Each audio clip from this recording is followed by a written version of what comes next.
Are we back? Are the burgers spinning?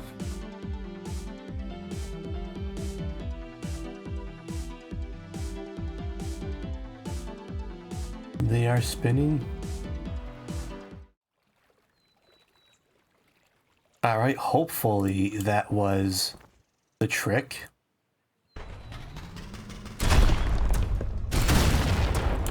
I guess we'll find out.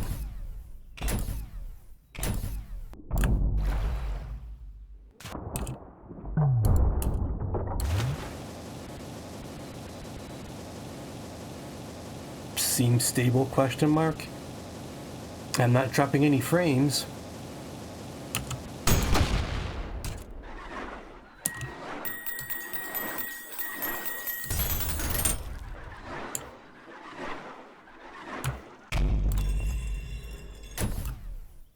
I hate that I have to drop my resolution that low just to not drop frames, but... Well, I tried changing a few other things, so I guess we'll see.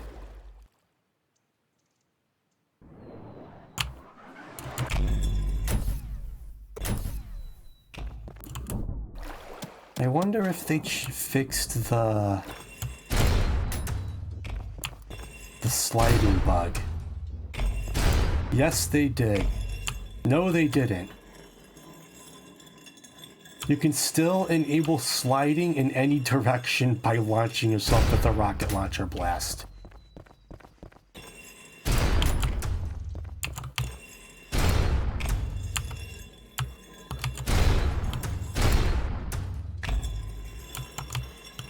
I wonder if they've intentionally left this in.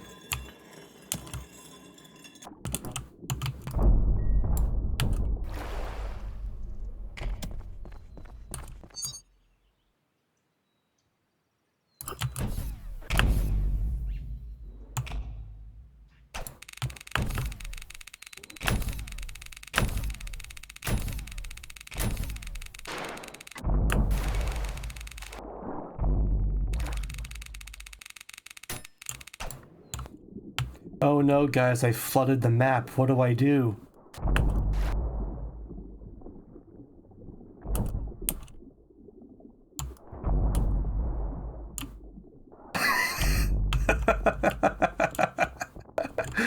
Yo, dog, I heard you like water, so we put water inside your water, so you can swim while you swim.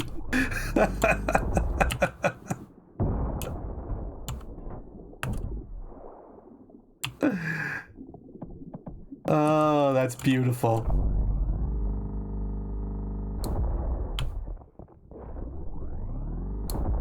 And it actually like affects the physics of objects inside it too. Oh, that's beautiful.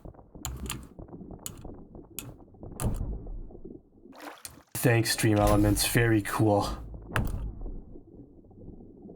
What would we do without you? Alright, hang on. Let me spawn a checkpoint.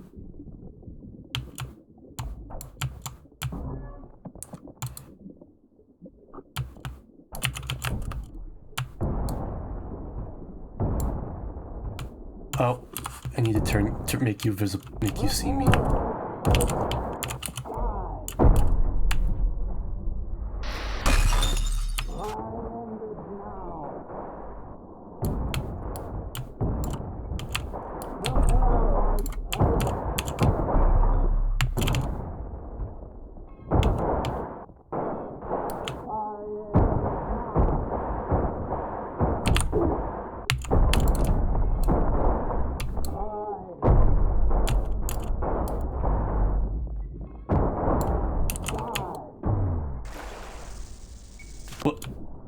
Where did he go?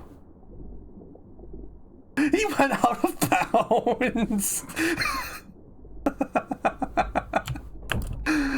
I'm supposed to be dying horribly in the bonus boss fight right now, but having too much fun just fucking around with the new water physics.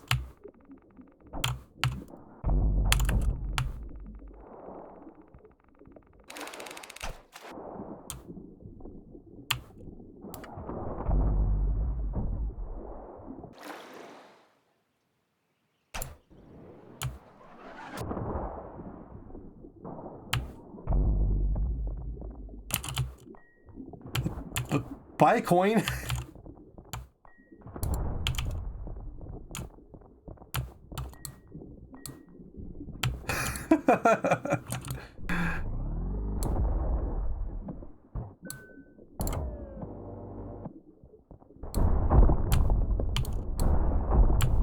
Oh, but the bowling ball does not care. Ah!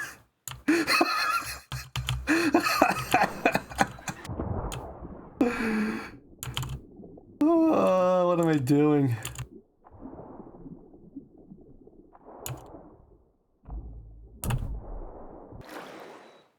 You do a single jump and you just get completely ejected.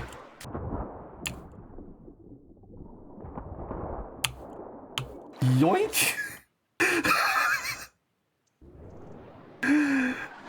Water and water and water, water, water and water and water, water, water and water and water, water, water and water and water, water. Water and water and water and water and water. Water and water and water and water and water.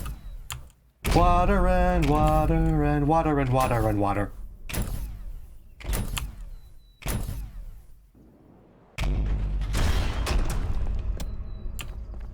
This probably serves the important purpose of making sure I don't go insane playing P2. No, that's what 5S is for. Alright, I probably should stop screwing around and actually go enter the boss fight. Even this thing is underwater.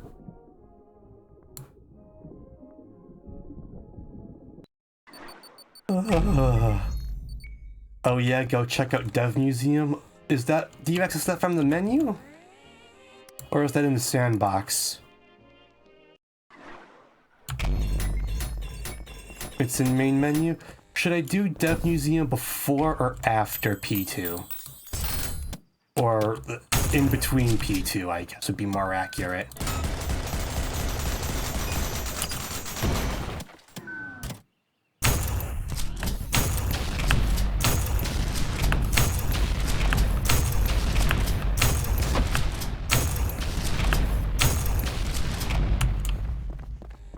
Because my understanding is that the Dev Museum also has like secrets in it that you have to search for.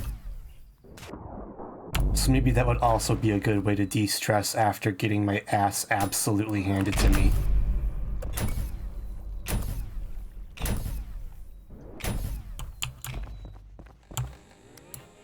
Alright, enough putting it off.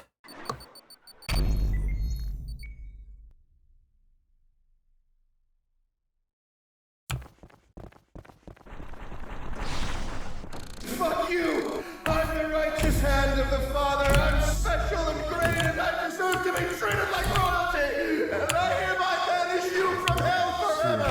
Follow. Did they fix this? Nope, you can still totally clip out the map.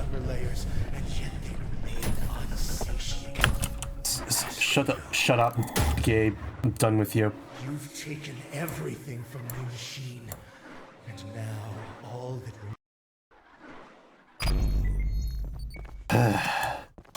All right. Oh. Oh, it's raining. Oh, I'm sure this isn't destroying the bitrate at all.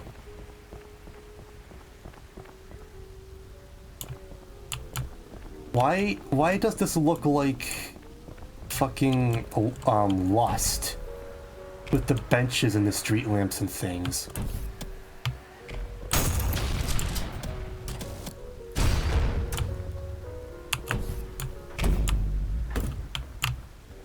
You think it is just city?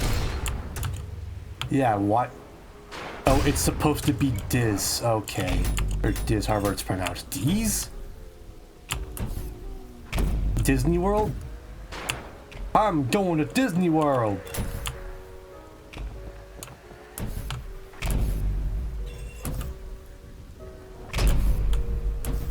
I'm calling it Diss.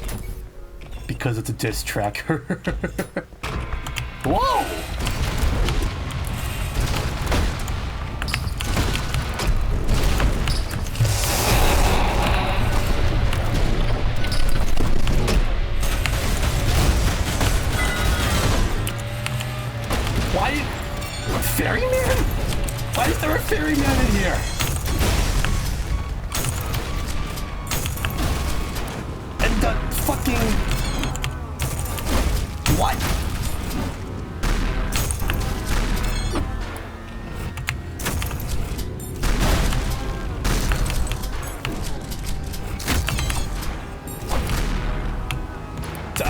volcano.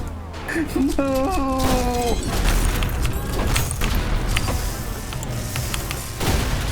Oh no, the idols are getting enraged. Holy shit! I wasn't expecting that at all.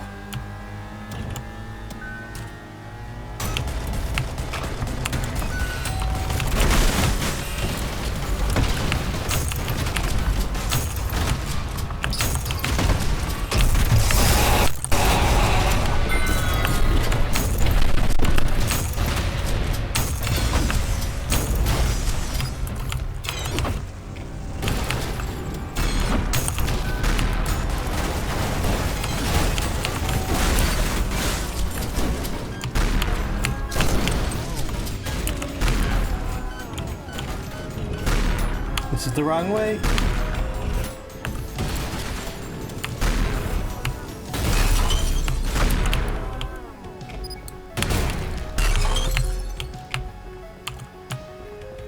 Okay, so this is a proper level.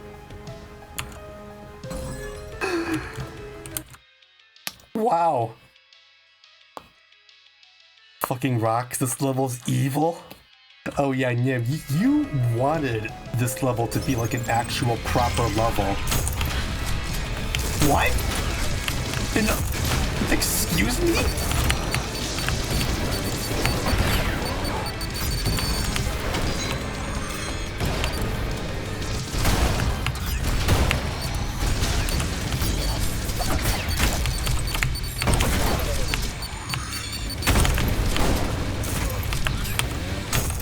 Are you telling me that they idled? They idled a Mind Flayer?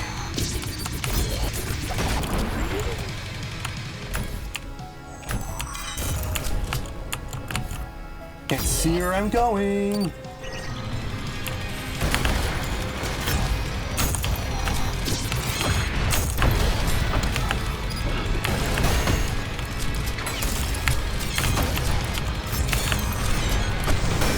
Shit.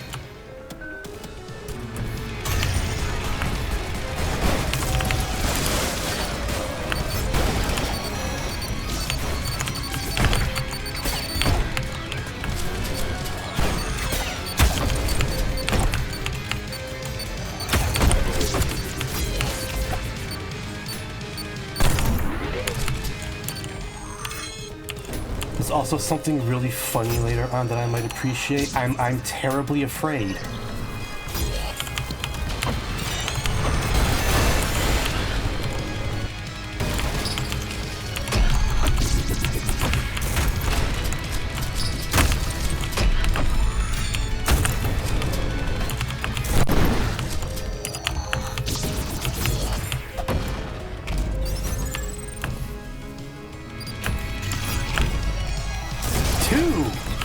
There's two of them now.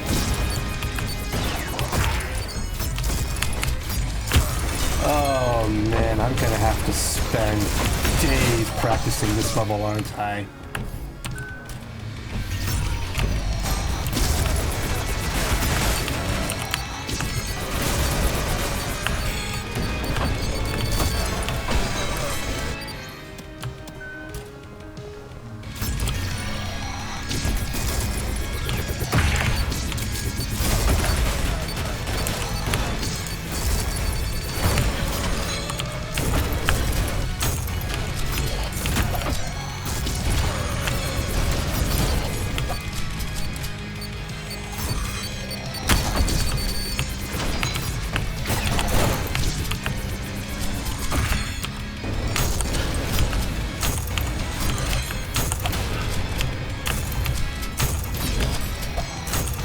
It makes me sad that this level has, like, a stupid hard boss at the end, because otherwise I would love to P-rank this level. Oh, damn it. I would love to P-rank, like, a non-boss version of this level.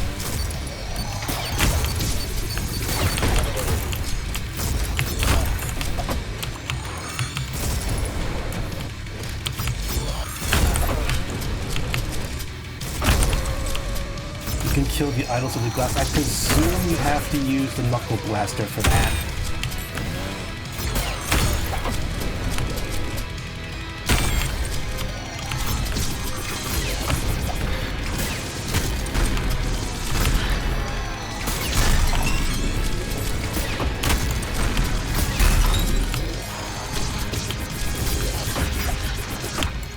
Damn it!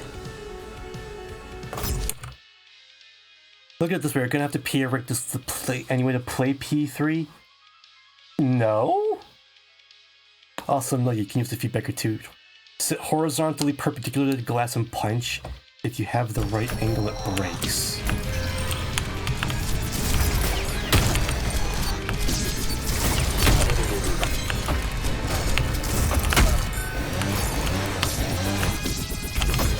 Did you not see the icon for the P-door on this level? P1 is required?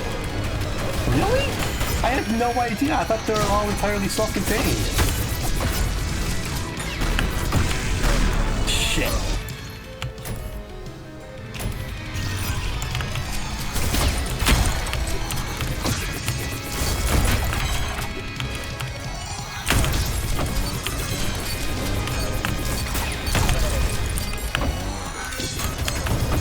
Wait.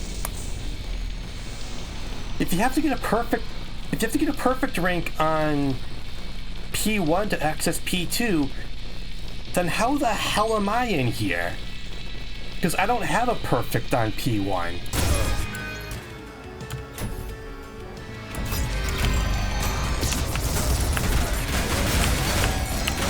I don't. No, I don't. Man, you know I'm not as good at this game as you are.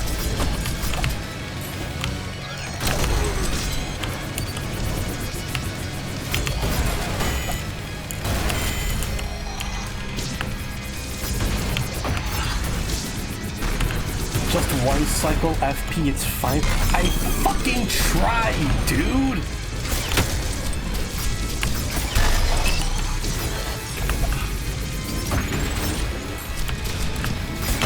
You know I'm bad at video games, dude.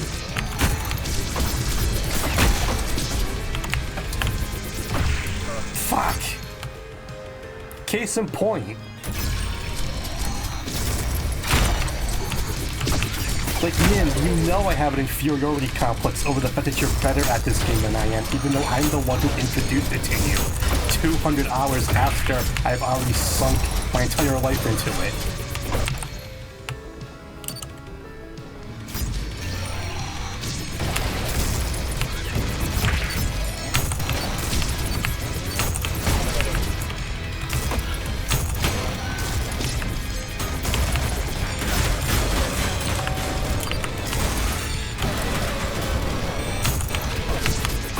I've told you about this. I mean, also, to be fair, I literally spend my free time with this game grinding individual levels to perfection. You like play other video games. What part about I have over 200 hours sunk into this game do you not under— God damn it.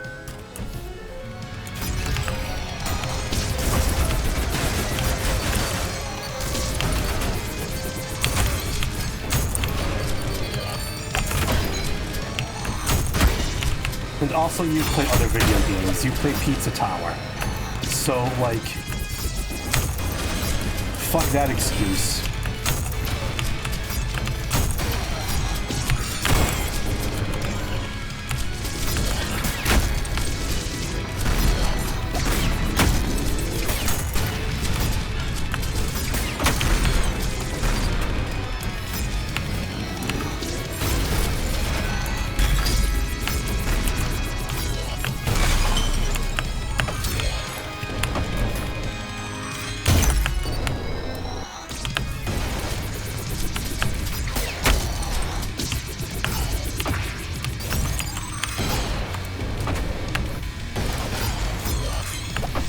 Damn it! Ah!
frick.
Crap.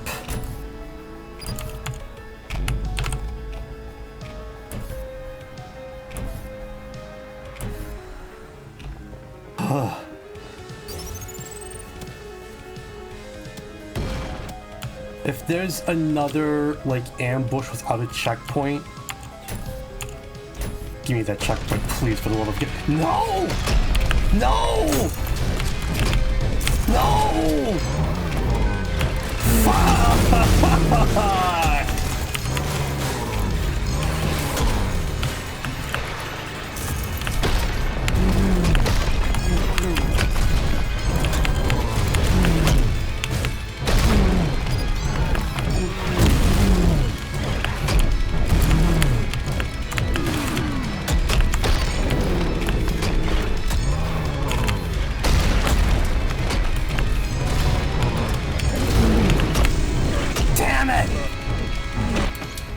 There's a checkpoint after I beat... Oh. I didn't even see. Oh, I got pissed for nothing.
Oh, what is this?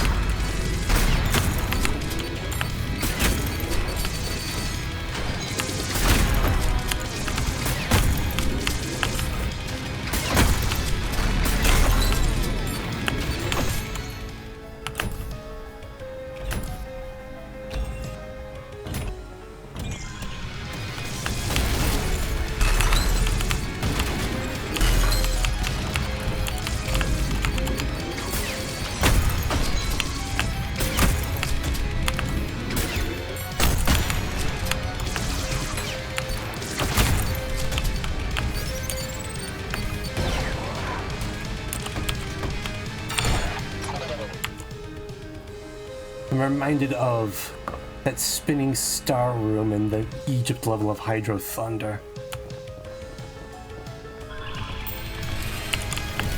Oh my. Oh, I don't think I want to be here right now.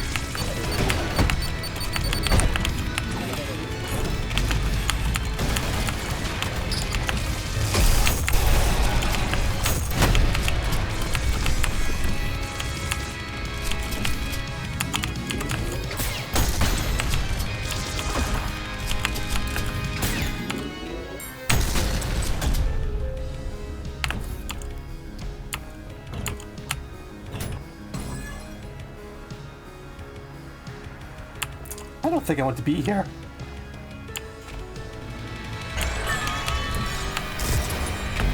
Oh no.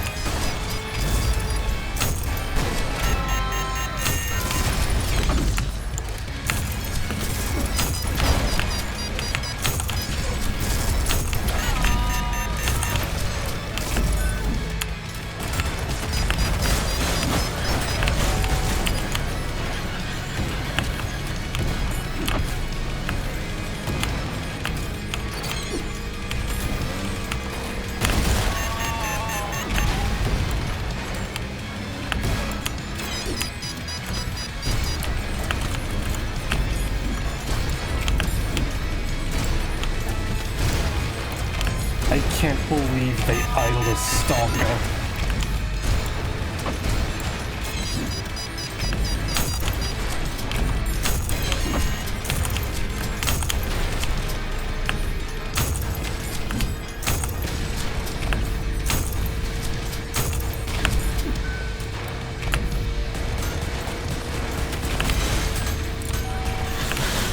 What?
Oh my god.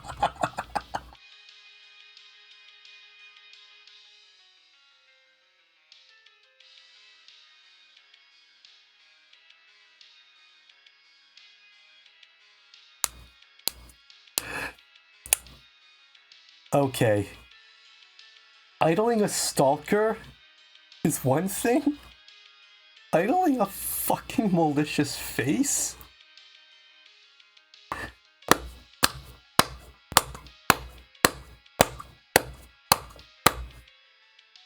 Hideous mess. Yeah, sorry. My brain is scrambled right now because... Holy fuckaroni and cheese.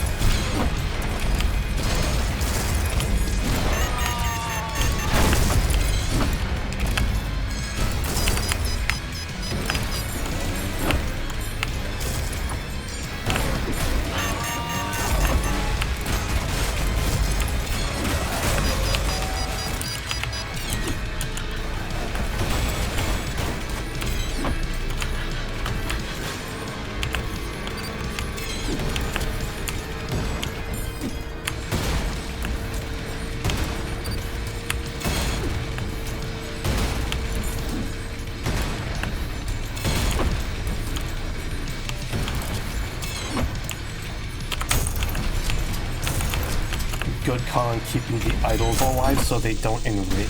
Damn it. You mean those virtues? Because they will enrage if they're not the ones who are being idols.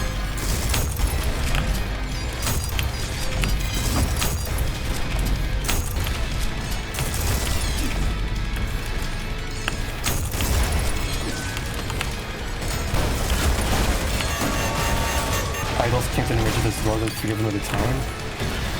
Huh. Did not know this.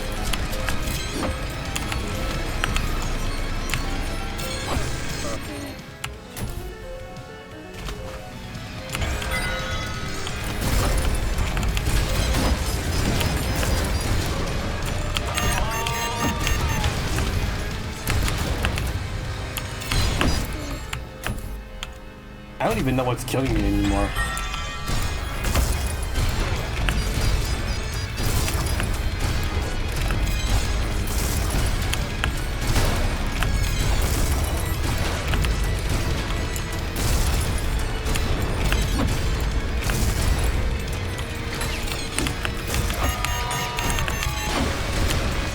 Ah, crap.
Yeah. Sand by enemies all the way up there, asshole.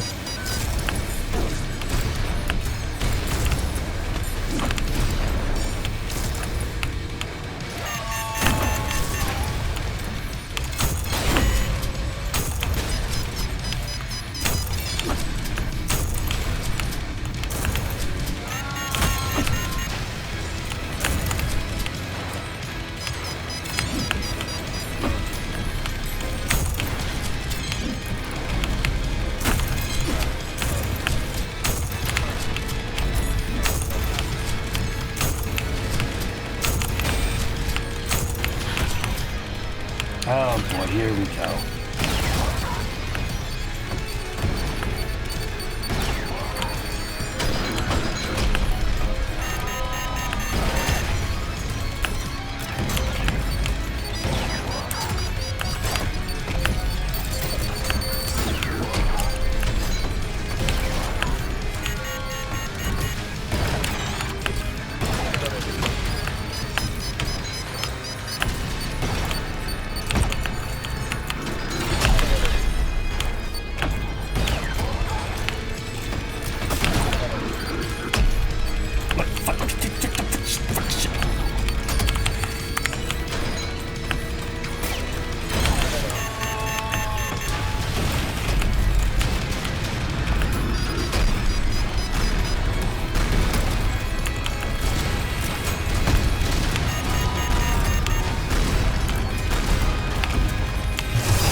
Oh.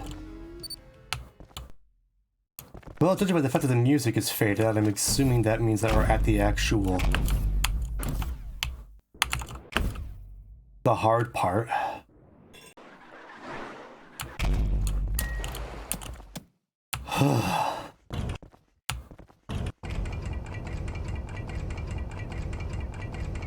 The hard part, she says.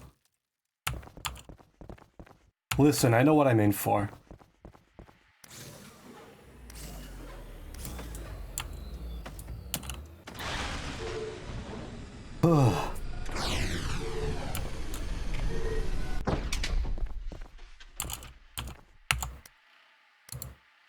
Do not approach it. Do not let it look at you. Stay vigilant, and most importantly, have fun.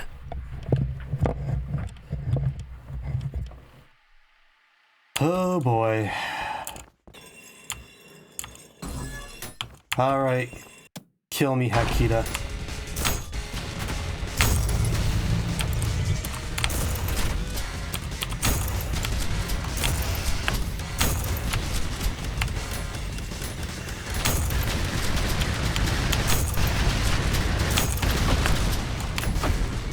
What?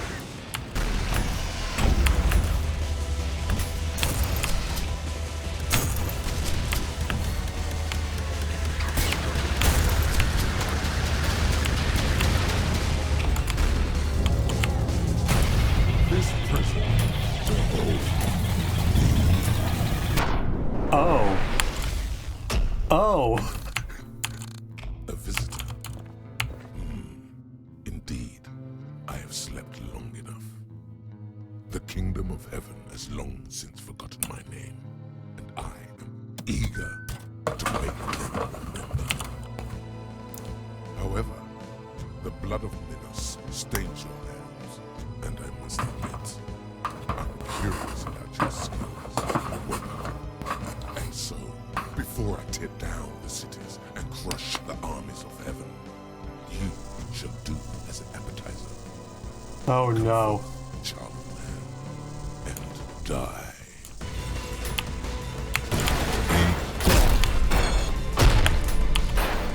Oh no. Oh no. Keep them coming.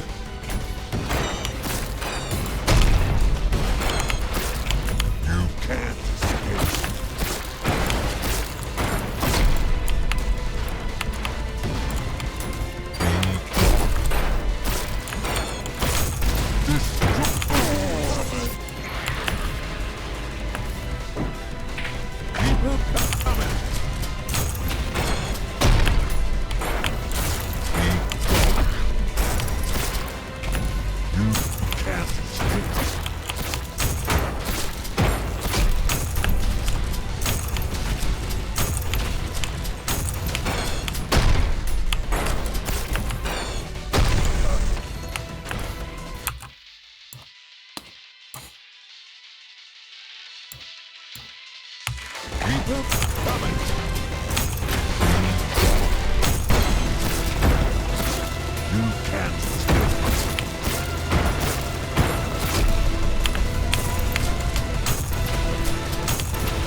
Flesh Panopticon is a superior version of the flesh prison built not to only house the soul of King Sisyphus, but also with the capability to keep a watchful eye over any of his followers that may be imprisoned alongside him. This feature was never utilized, as Sisyphus Prime's soul had already started forming before being imprisoned, leading angels to fear that he may be able to break out of his prison if awakened. Though Flesh Panopticon creates fewer spawn than its predecessor, they are more resilient and their gaze is able to stop all wounds with healing. This may seem just a curse, but it nullifies the weapon's primary flaw, allowing it to be used freely to approach and destroy the spawn at close range. Flesh Panopticon's explosives make it dangerous to stay on the ground, but they will phase through the Panopticon to avoid it harming itself, making standing on top of it safer as long as the black hole isn't nearby. Sisyphus' relentless attacks leave little room to recover stamina, but many of them are parryable, allowing for an instant refill. The radiant power of the sun makes Sisyphus' explosive attacks very difficult to avoid, but since the dash gives temporary invincibility, good timing allows one to avoid the damage of an explosion without actually needing to escape its radius.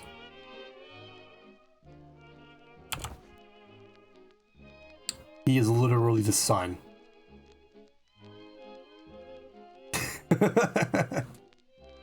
Also, he's huge. Keep him coming! You can't escape.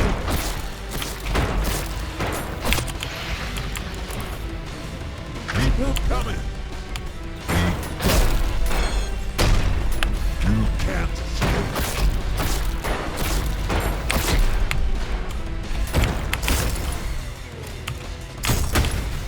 Oh, and his hands and feet are soaked with blood just like the insurrectionists. Oh, that's clever. Keep him coming! You can't escape.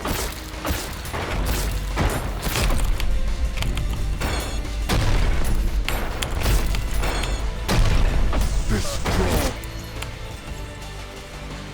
Keep him coming. You can't escape.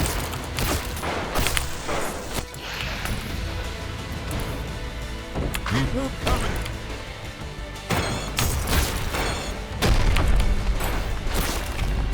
You can't escape.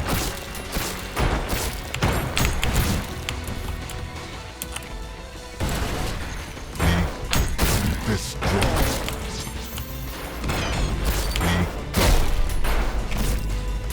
You can't escape.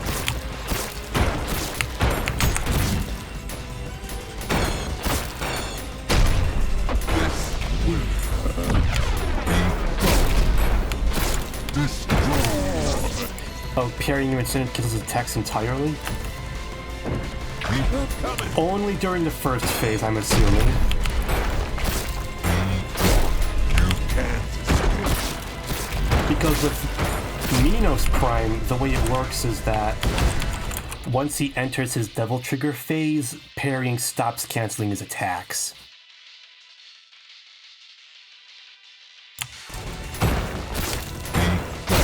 Destroy.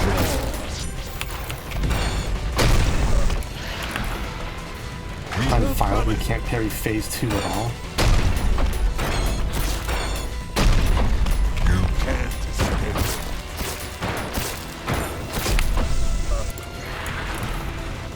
Keep him coming.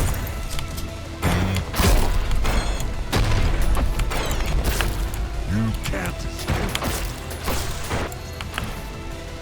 Keep him coming. You can't escape.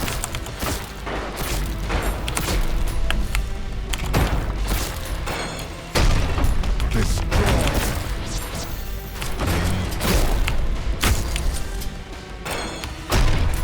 You can't escape.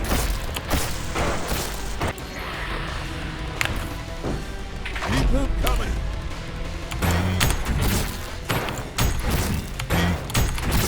You can't escape.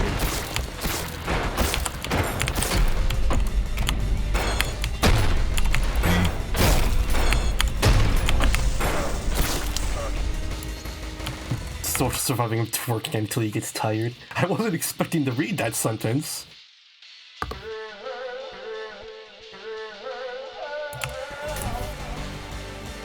Keep them coming.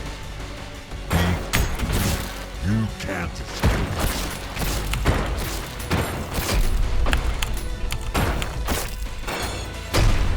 Destroy. Keep them coming. You can't escape.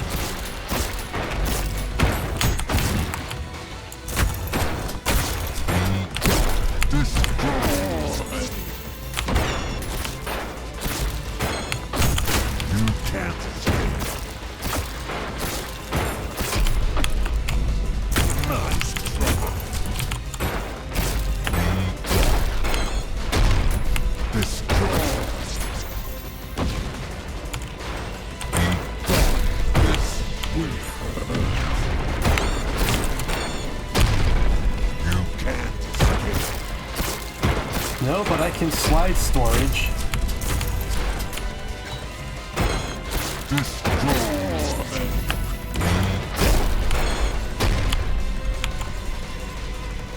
You can't escape.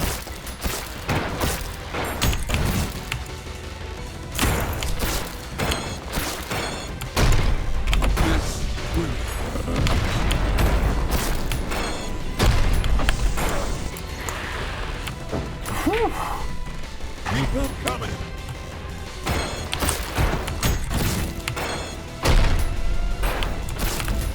You can't escape. Keep them coming. You can't escape.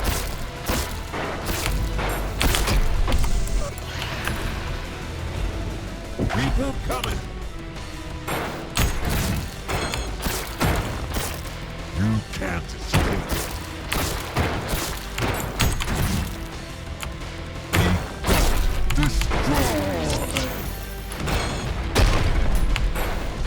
Alright, this is a cool ass fight though, even though I'm getting my ass handed to me.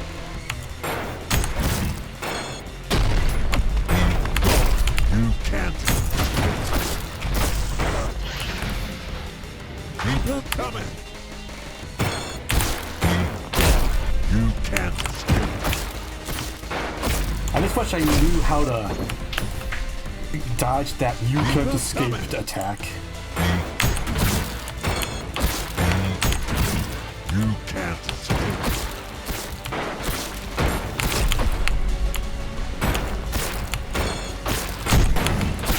Why isn't he rolling a boulder? Because he killed the boulder.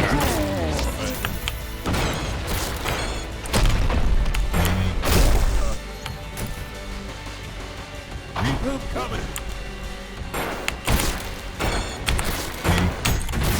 You can't escape.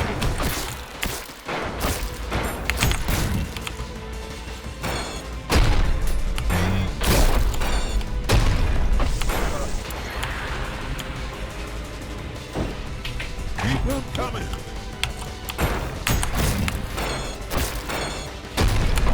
You can't escape. I mean, for what it's worth, the Sisyphean insurrectionists aren't lackeys in the main level attack boulders. Keep them coming. You can't escape.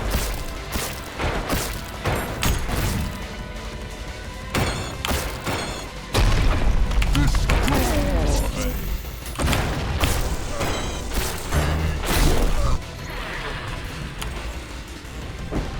Keep them coming.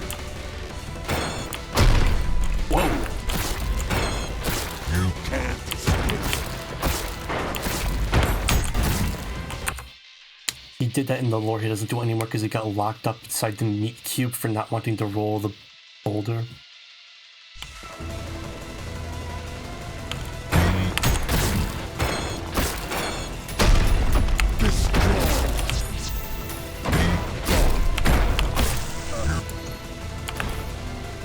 Keep them coming. You can't escape.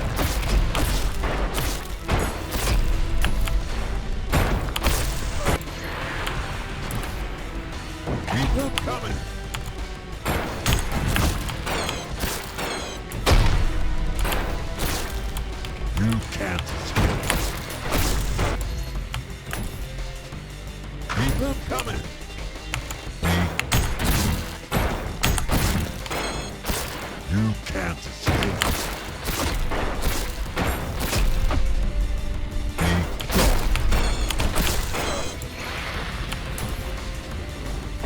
Keep them coming. You can't escape.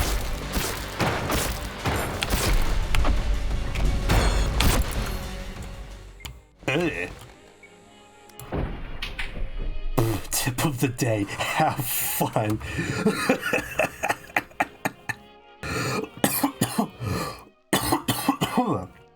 Excuse me.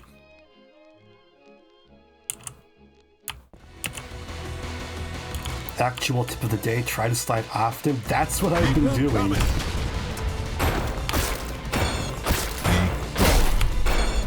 Sliding is how I beat Minos, basically.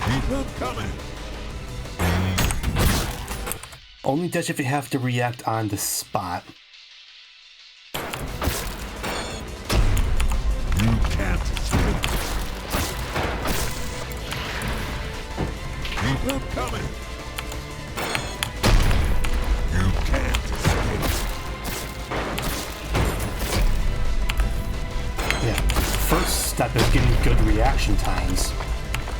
Destroy.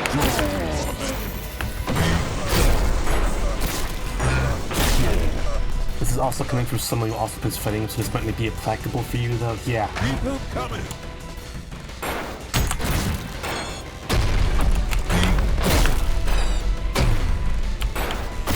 Again, Yin, I'm not as good at video games as Keep them you. coming.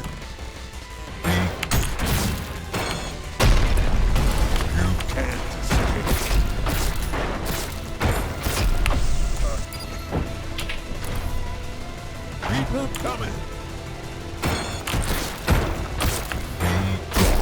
You can't escape.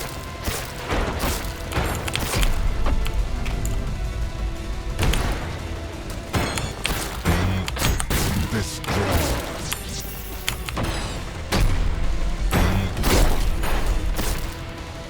You can't escape.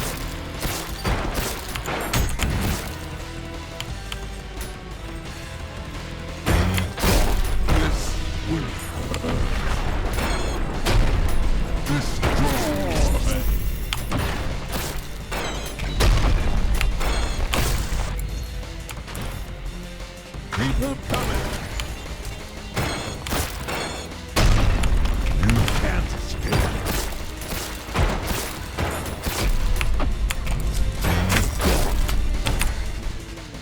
Destroy. You can't escape.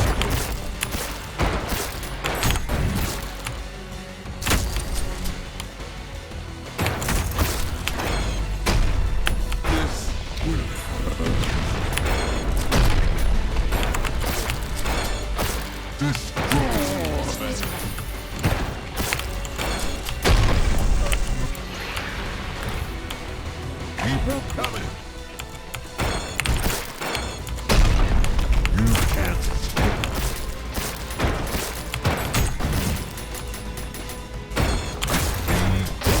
Destroy. This will hurt. You can't escape.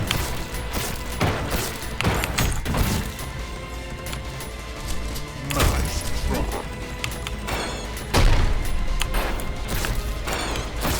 Destroy.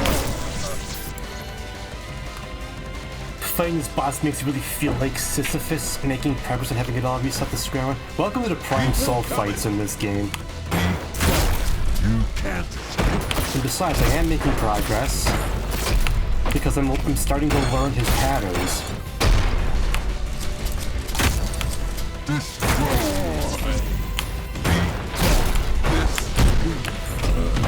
Bye. You can't escape.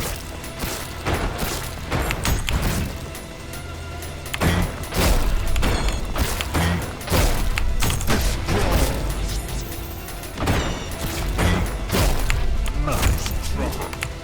You can't escape.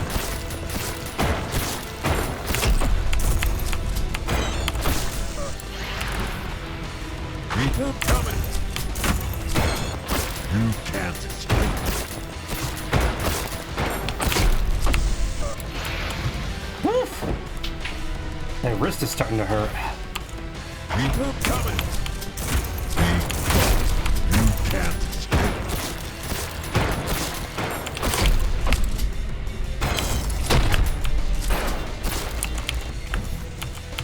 Destroy.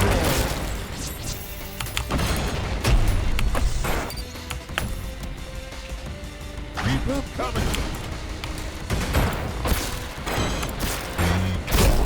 You can't escape.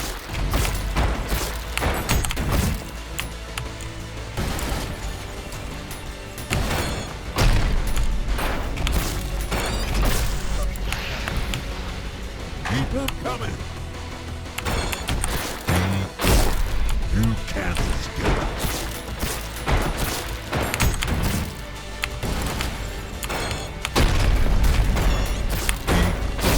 Destroy.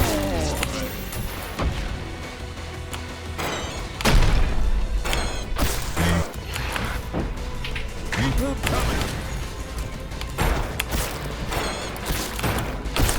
You can't escape.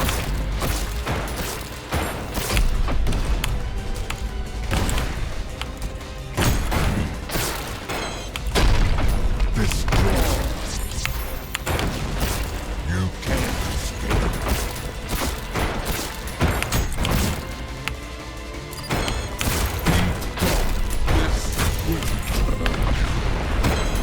Destroy. Nice try. You can't escape.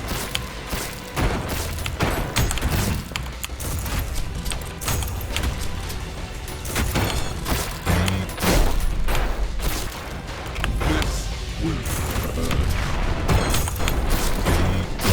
Destroy.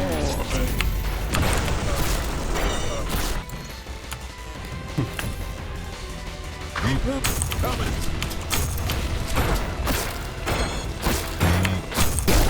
You can't escape.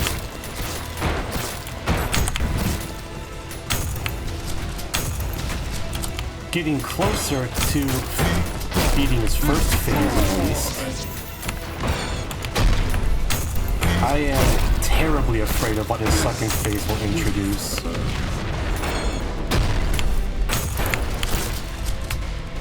Nice try. You can't escape. Keep them coming. You can't escape.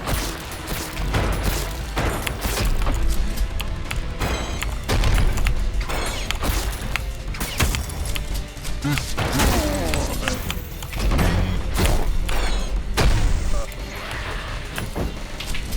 Keep them coming. You can't escape. Keep them coming. You can't escape.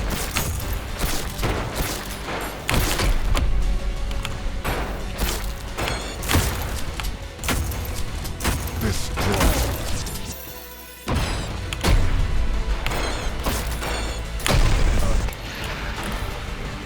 Keep them coming. You can't escape.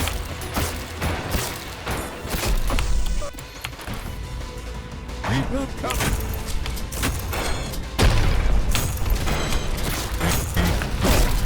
You can't escape.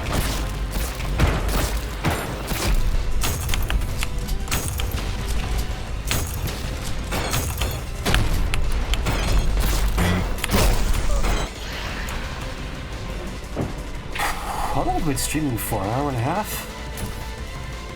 Keep them coming.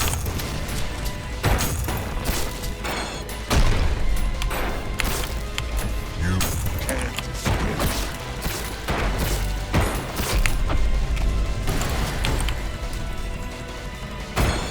Destroy. Oh, that was a bad move. You can't escape. I need to figure out that he's actually like predicting where I'm going to be whenever he does his exploding attack. Case in point. Keep them coming. You can't escape.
I'm starting to figure them out. You can't escape.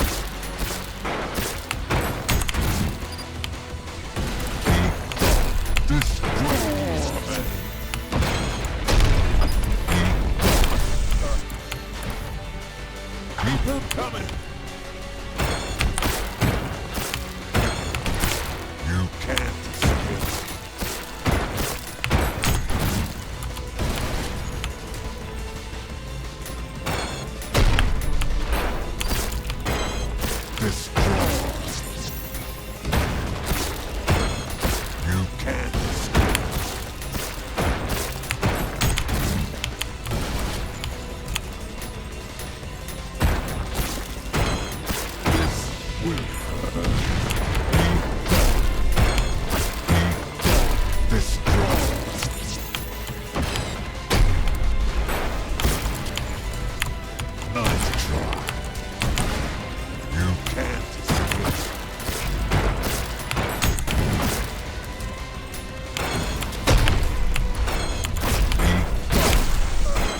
I'm noticing that my best strategy is to generally play very reactively.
Keep them coming.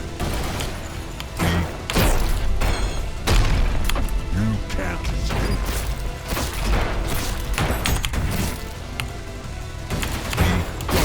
Destroy.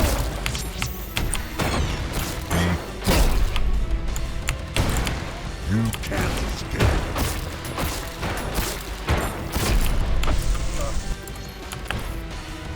Keep them coming. You can't escape.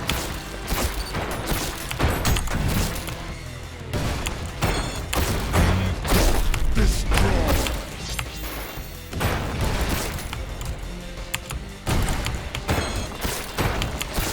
You can't escape.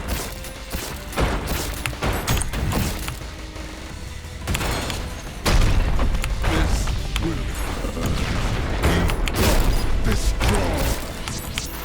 Nice try. You can't escape.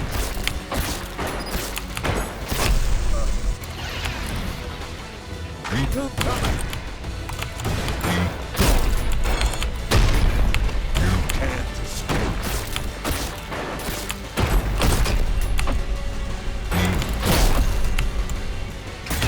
Destroy.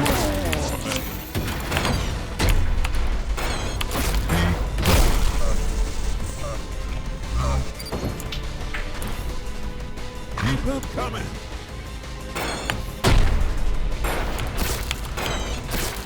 You can't escape.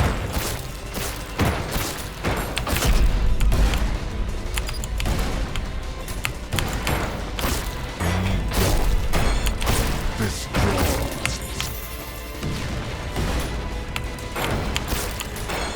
This will hurt. You can't escape.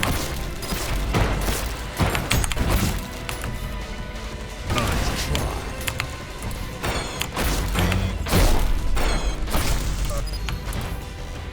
Keep them coming. You can't escape.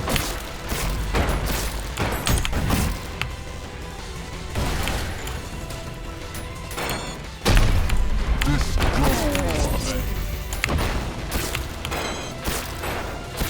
You can't escape.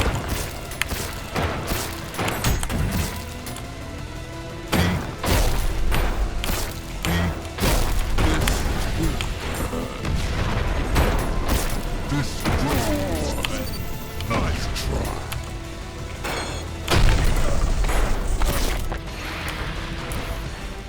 Keep them coming. You can't escape.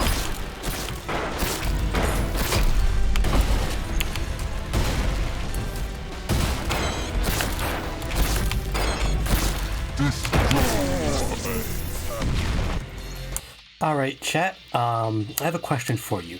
Should I keep bashing my head against this wall to try and kill him tonight? Or should I consider trying to look at the other new content of the update instead? Keep them coming.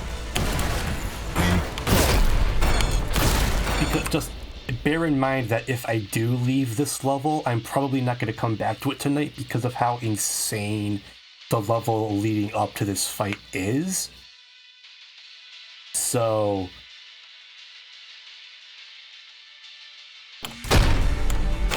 the course of the rest of the stream is in your hands. Keep them coming. You can't escape.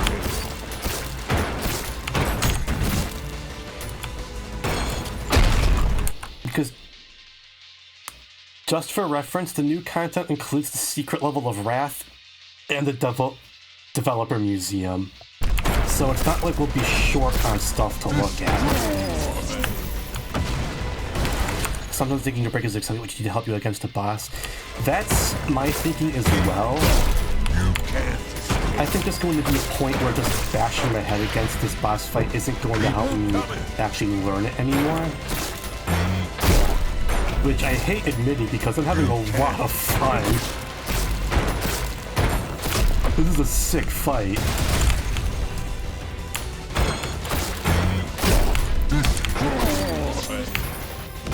But I feel like if I keep just dying to the same boss over and over again, it's gonna get boring eventually. Heaven forbid I be a boring streamer.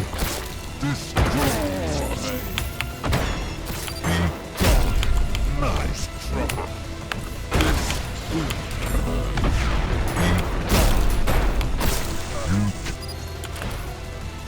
Keep him coming.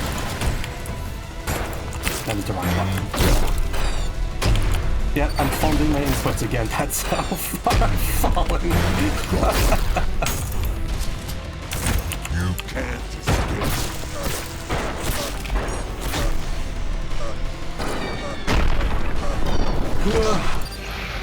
Yeah, I think I'm gonna have to grind out the rest of this fight, like, off stream. But man, it is fun. But I once again find myself at odds with everything leading up to the fight itself. Like, Flesh Prison sucked. This level sucked. But as usual, the actual Prime Soul bosses are incredible. Keep him coming.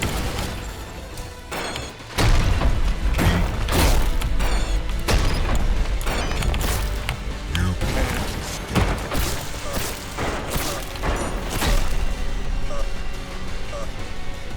There is something else I want to look at, actually.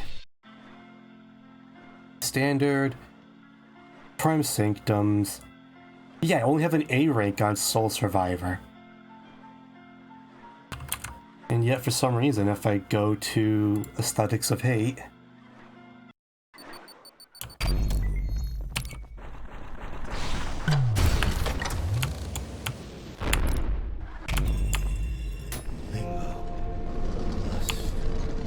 yeah, there's a skull for P1. Your kind know nothing but hunger, purged all life on the... But it's not a P rank, it just says you have to have beaten P1 first.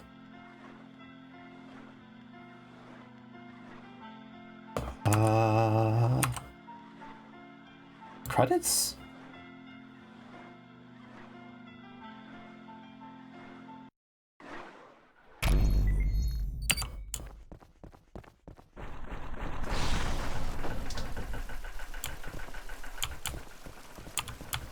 So this is a developer museum.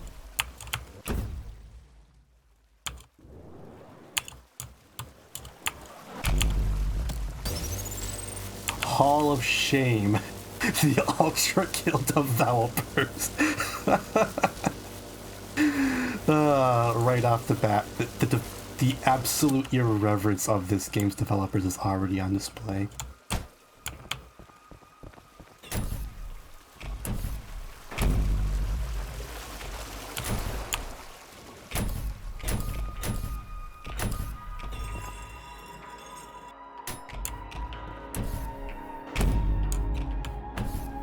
You telling me I can't go on the shrub?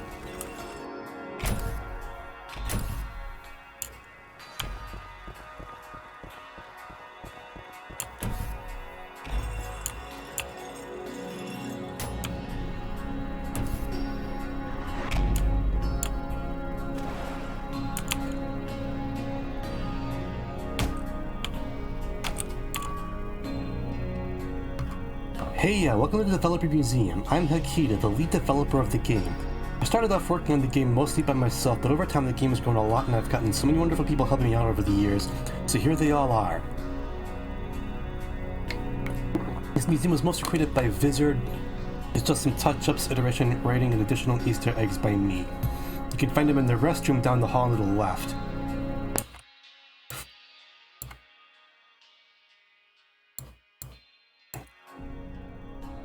Take a look around. The first floor is for all the people who have helped out with the game's development, and the second floor is all kinds of other neat development-related things like cut content and early versions of stuff. There's also plenty of Easter eggs hidden around the museum.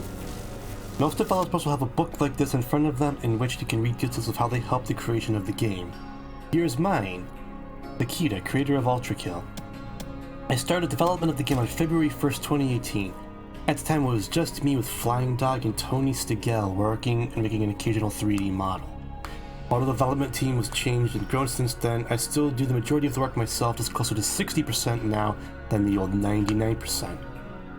My contributions include all direction, game design, sound design, story, and animation, all level design except this museum, the sandbox, and 5S, all music except some public domain songs and songs by guest composers who you'll find down the hall on the left, most writing, programming, and art direction. Just in general, if it's in the game, I had my finger in that pie. Thank you for playing and hopefully enjoying Ultrakill. It's insane to me that a passion project started just based on what I thought was fun in games has grown to be such a massive success. I bet so many amazing people thanks to this game and the community is going around. It has been a source of much joy and plenty of anguish in my life. It's a rare gift to be able to not only create a work like this with full creative control, but also be able to make a living off my own art without having to compromise my own vision. And it's all thanks to New Blood, the developers here in this museum, and most importantly, you. Hey, we're going. Okay, bye. Hey, we're going. Okay, bye. Hey, we're going. Okay, bye. Oh, I thought this thing blew up if you threw it. I guess that was only in the reveal video. Art room. Francis.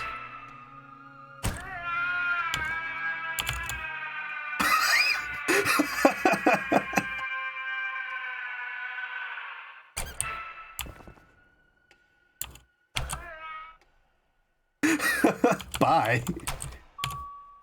Francis, G? I don't know how to pronounce Chinese surnames. I'm a fraud. Francis joined the team in 2021 and around the start of when the Wrathlayer's development, when he was picked up as a general artist for New Blood thanks to his incredible Ultrakill fan art. Some of his biggest contributions include the design for the Leviathan environment and the pre-corpse version of Minos and Sisyphus, as well as their portraits, the design for the church organ and Aesthetics of Hate, the design for a cut weapon called the Beam Cutter, unique level textures for Ship of Fools, as well as almost all the textures in the Heresy layer, the plushie designs of all the developers.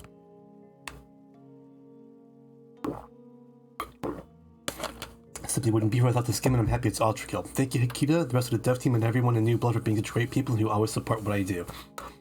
Special thanks to my best friend who urged me to pursue what I truly love. Being a part of this team has been a dream come true.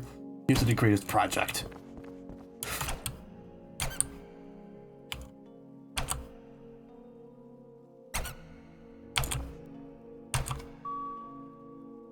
Jericho, illustrator, concept, and texture artist. Jericho joined the team in 2019, shortly before the original preload demo's release. Responsible for many of the game's character designs and most of its weapon designs, as well as all the level texture for layers 2 through 4, and some textures for the Wrath layer. Some of his biggest contributions include designs for V1 and Gabriel. Oh, this is the guy who designed V1. Designs for many enemies such as the Drone, Street Cleaner, and the Soldier. The design for all weapons and alternate weapons, with the exception of the original revolver and shotgun.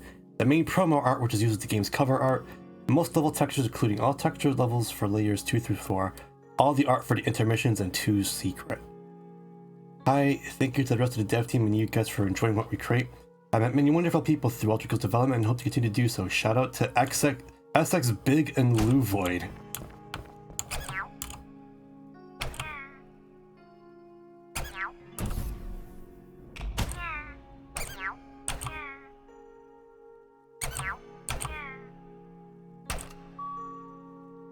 Big Rock BMP, concept artist. Big Rock joined the team in early 2019 during the Prelude's development. He was the first concept artist for the game, responsible for the designs of many of the game's bosses, such as the game's first ever character design, the Swords Machine.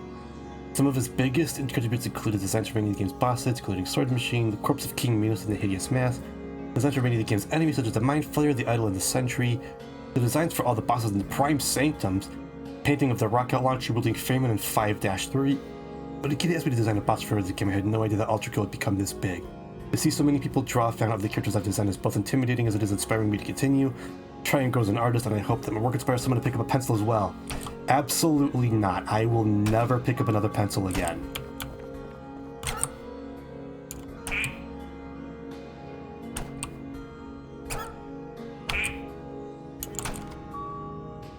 Maximilian, user interface artist.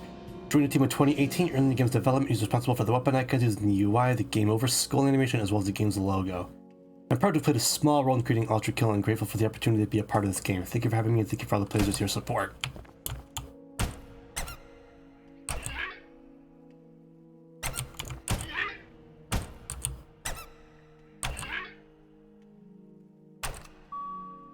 Victoria Holland. Victoria joined the team in early 2020 late in the Limbo Layers development. She started off working alongside Sam, but from Act 2 onward, she's been responsible for all 3D models in the game, with the only exception of the Sisyphean Insurrectionist. She's also handled the programming of all shaders and almost all graphical systems and optimizations. Some of her biggest contributions include many of the Act 1 models, including Filth, the Ghost of King News, and the Rail Cannon. All of the Act 2 models except the Insurrectionist, programming for all shaders, programming for most graphical systems. Waste no time to fear. Take the leap and embrace the person you want to be. You're not alone, so live your authentic self and always enjoy the journey.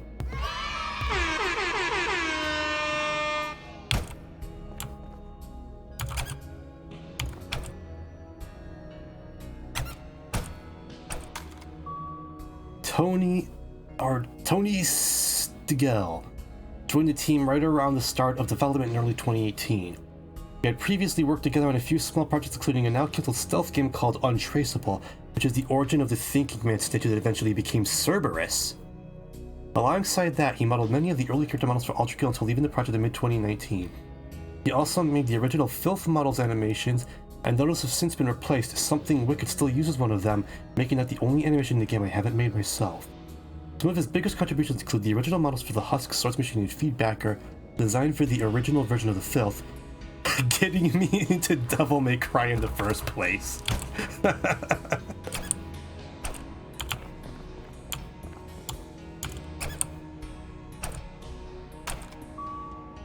Flying Dog joined the team right at the start of development in early 2018, designing and creating many of the first 3D models and their textures. Although most of these models have since been remade and replaced, they're still based on his original designs, and many of the original models could still be seen here and there as Easter eggs. His final contribution to the game was the texture for the feedback arm in mid-2019. Biggest contributions include design the original models of the revolver, shotgun, and malicious face, the original model and texture for the nail gun, texture for the original version of the Husk and the Swords Machine.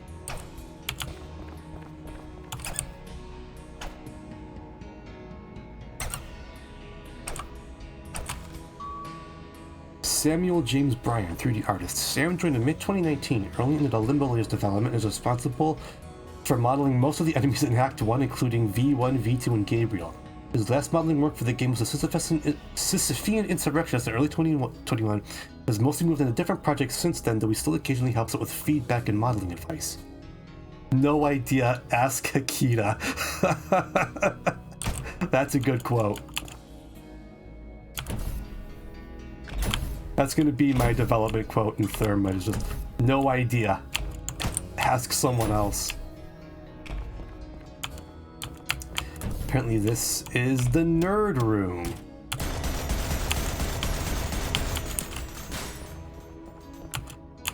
Cameron Martin, quality assurance lead. Dahlia F, quality assurance.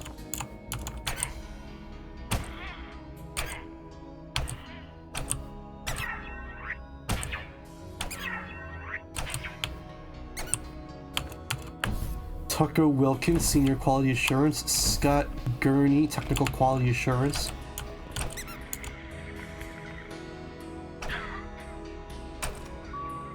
Well, relatively sane. In the immortal words of the great Hungarian center forward Nandor Hidig... I can't read that.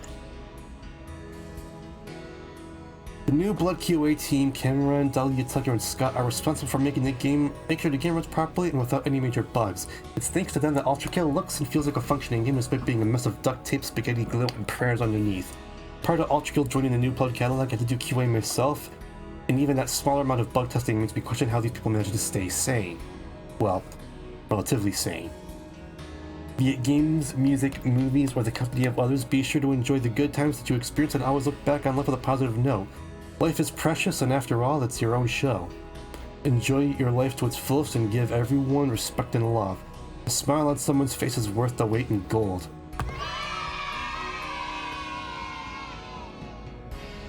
Of all the scars on my psyche, this will always remain a favorite one.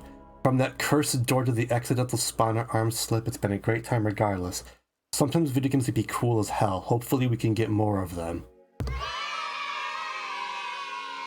Being able to help bring to fruition a strong creative vision like Akita's has been an absolute honor and an unforgettable experience. I remain forever grateful for the opportunity, and I look forward to whatever might come next. I should probably stop that. Hey, it's Peter!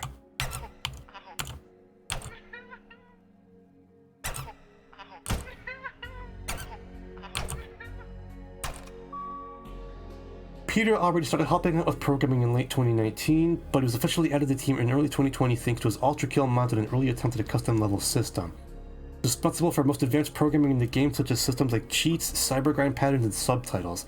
He also created the entirety of the sandbox in 5S with only minor aesthetic touch-ups from me. Basically, if I look at the game's code and see anything that's actually done well, it's probably by him. One of his biggest contributions include programming and level design for the sandbox at 5S, programming most of the advanced systems like cheats, cybergrind patterns, subtitles, lots of programming optimizations, books with lots of miscellaneous programming help. Your room? So you're what did I miss?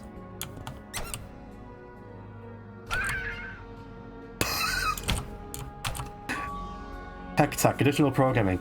HeckTech was brought on the team temporarily in 2022 thanks to their experience and skill-speaking mods for Ultra Kill to overhaul the style system, include staleness as well as other related quality of life features. The harvest is lacking this year.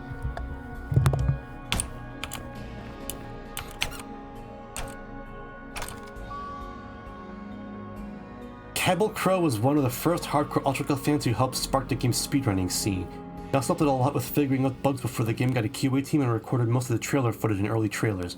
His programming contribution comes in the form of the climb step system he created in 2020, which allows players to smoothly step onto and over small ledges and obstacles. You know what they say, 50 bucks is 50 bucks.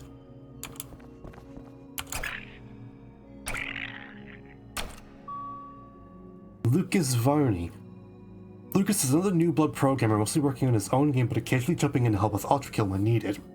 His contributions have mostly been optimization related, helping make the game run better as well as creating development tools that allow for easier per level optimization. Many thanks to everyone here, including you, the one reading this. It's always been my dream to work on video games, but I never thought I'd be good enough to do it professionally. I got a bit of high score early due to anxiety and I really felt like I was throwing my life away. But I never gave up and I never will. Whoever you are out there, never lose hope and always know that there's no shame in being yourself and doing things you love, as long as nobody gets hurt. You're more than your label and you're worth more than your credentials. Enjoy the little moments, embrace what makes you happy, and be the best person you can be.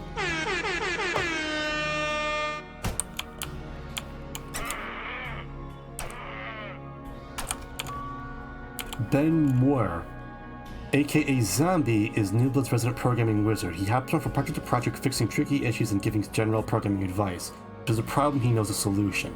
Although most of his work on Ultra Kill is in the form of helping other programmers, he himself also programs some of the systems in the game, such as the controller support and the auto aim assist. Hey Akita, can we say fuck in this game? That is actually a reference to the Doom 2 source code. What is this way? Big Dave? Oh, David Oshry, CEO of New Blood. Who was apparently a soldier of some kind. Yeah, there you go. This guy right here is the reason why Dusk and Medieval Unfortunate Spacemen, Ultra Kill, and Fallen Aces are all like New Blood and as good as they are. Tulk Room. Oh, Stefan! This is Stefan fucking Wait. Stefan Waite, voice of Minos Prime. As with most people, I mainly knew Stefan as the voice of Caleb from Blood, but hearing him as Nyarlathotep in Dusk made it clear he still had the skills. Even before joining New Blood, I had already decided I wanted Stefan to voice someone on Ultra Kill. The time came to choose the voice for Minos Prime, the choice was obvious. Stefan was lovely to work with, and his voice lends so much richness to the character to Minos that I really can't imagine him any other way. I'm probably mispronouncing his name. Spoiler? Ah, the voice of Sisyphus.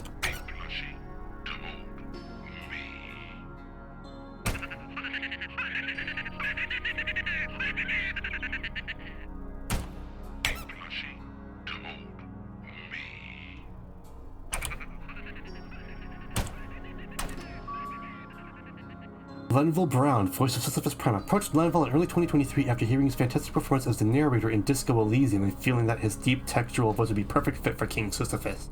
It was a pleasure to work with and helped really make Sisyphus stand out as his own unique character. Oh.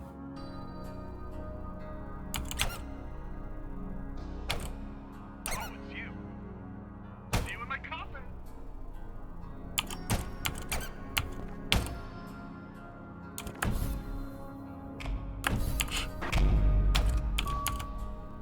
Mandalore and Shammy, also known as Joy. Originally met with Mandalore in late 2019 after his review of Dusk when I DM'd him to ask him to elaborate on some of his criticism he had mentioned in the retro shooters. At the time, Ultra Kill was just a small no-name project, but he still took the time to not only write an in-depth reply, but also to play Ultra Kill's demo and give very useful feedback for it. As thanks for us, I wanted to make a little joke boss fight featuring him and Joy based on some in-jokes from their Mystery of the Druid stream, using clips from his Eye review as his voice lines. Once he saw the boss, he offered to not only re-record those lines, but also record completely new ones with Joy, which they improvised together. Visit me in the tunes with piped in music. How classy. Thanks for playing. Here for a good time, not a bad time. You don't say.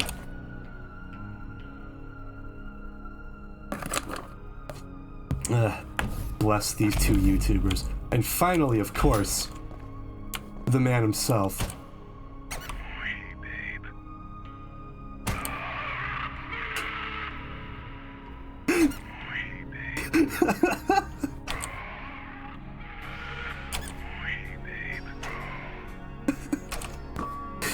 Gianni originally approached me offering these sounds in late 2019, but we didn't start working together until mid to late 2020, a bit less than a week before the game came out in early access. Despite the short time frame, he knocked it out of the park, and not only defining and solidifying Gabriel's character and voice, but also delivering fantastic performances that managed to capture both his visceral intensity and the subtler nuances of his internal world. Since then, he's only gotten better, and I'm very glad to work with someone who understands both my vision of the story and the character of Gabriel so well that he was able to improvise all the taunts of Gabriel's first fight. He's a joy to work with and a dream of any over-ambitious indie developer like me. Can you write in it that I said thank you to gay people? Of course, Gianni would say something like that. Oh, bless Gianni. Restroom. Meganeko!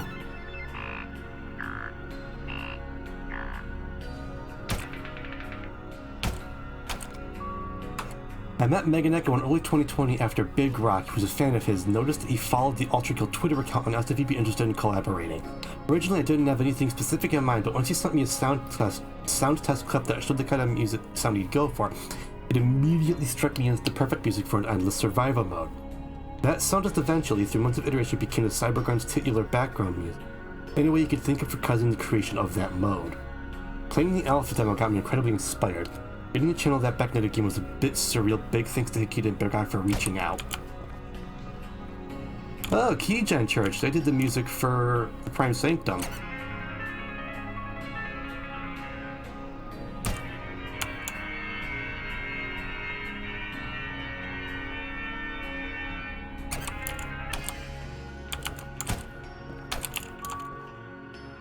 Keygen Church, aka Master Boot Record, approached me in mid-late 2022, and I was already a fan of his music as Keygen Church, so I was very happy to have him on board as a guest composer. Timing was perfect as well, since the style fits solid with the aesthetics of the Heresy layer, so we created the first battle theme for P2 titled Tenebrae Rosso San... I can't pronounce that. And we also collaborated on the connected ARG, with him doing most of the heavy lifting since he had already done similar things with his projects. Low resolution, high imagination, praise the code. Salad, artist of Chiquito.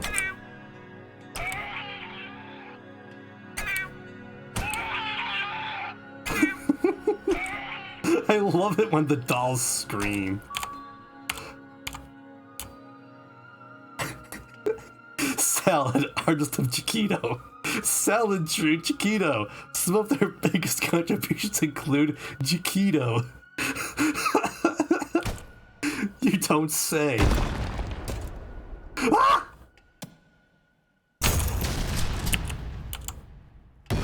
I wasn't expecting shooting him to actually change his portrait.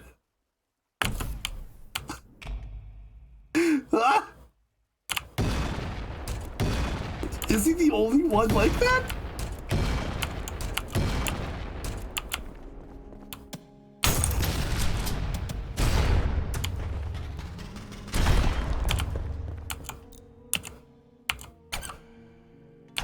Jacob HHR.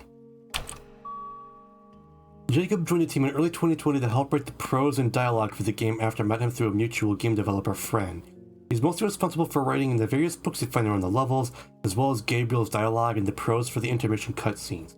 In Act 1, I came up with a general outline of what I wanted each text to have, and he would write it with some tweaks and edits from me afterwards, while in Act 2, the prose writing was more of an even 50-50 split between us. And most of those great poetic phrases and impactful lines that have become iconic in the Ultrakill community are thanks to his skills with the English language. Well, Jacob, thank you for giving us some incredible memes. Oh, Vizard!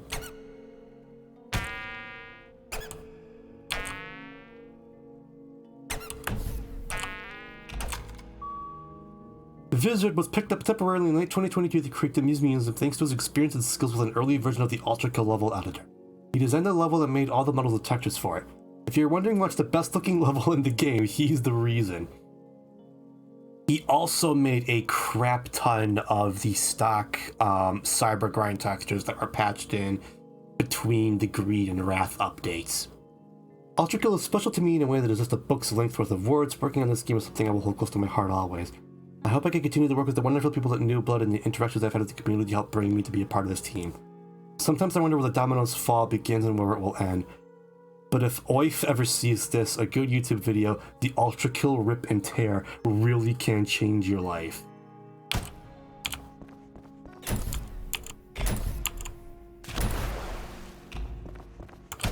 Big door.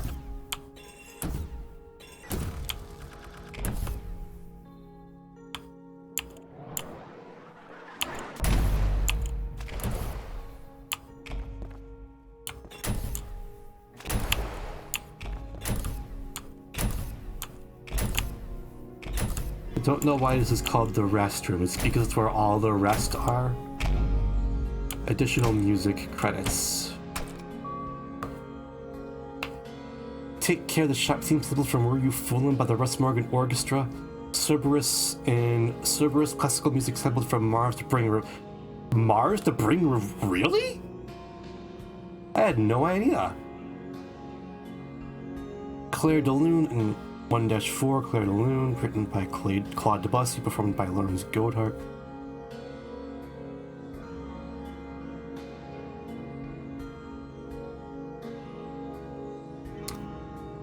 BWV 639 called You Lord Rest in the Flesh, written by Bach.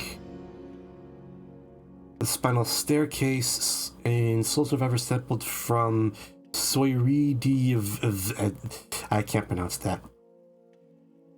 Composed by Maurice Dupre. Chaos! Huh.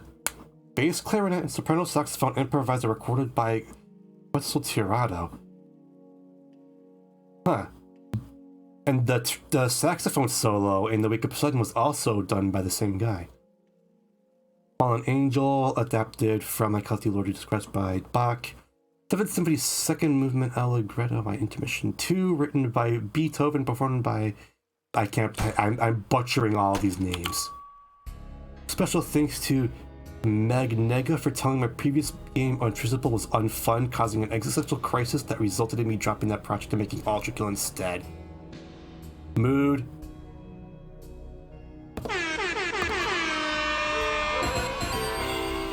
Get a load at this! Miko Tamper and Robert Rollis for their continued support, as well as beta testing and giving feedback.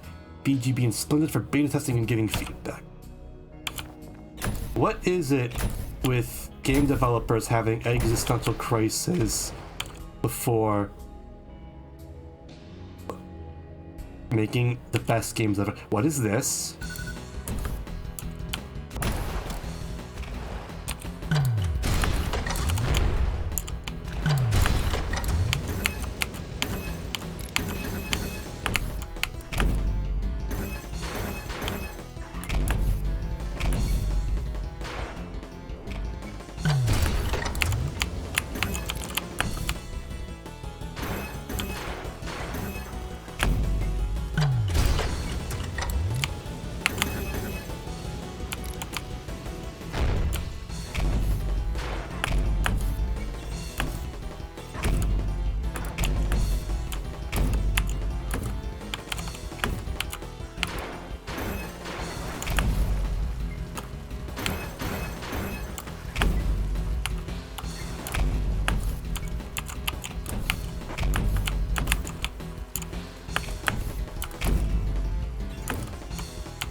Getting pretty sleepy, so you might be heading off soon. That is fair and valid. You do you. I am just going to be playing Superman 64 over here.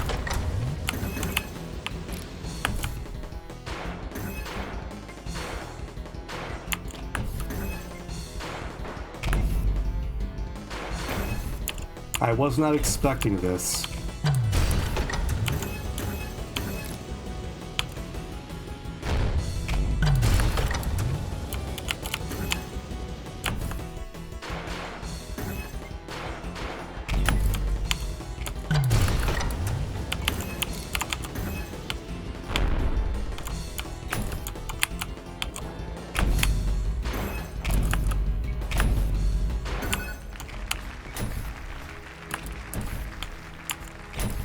Cool, I did it in a little over 2 minutes.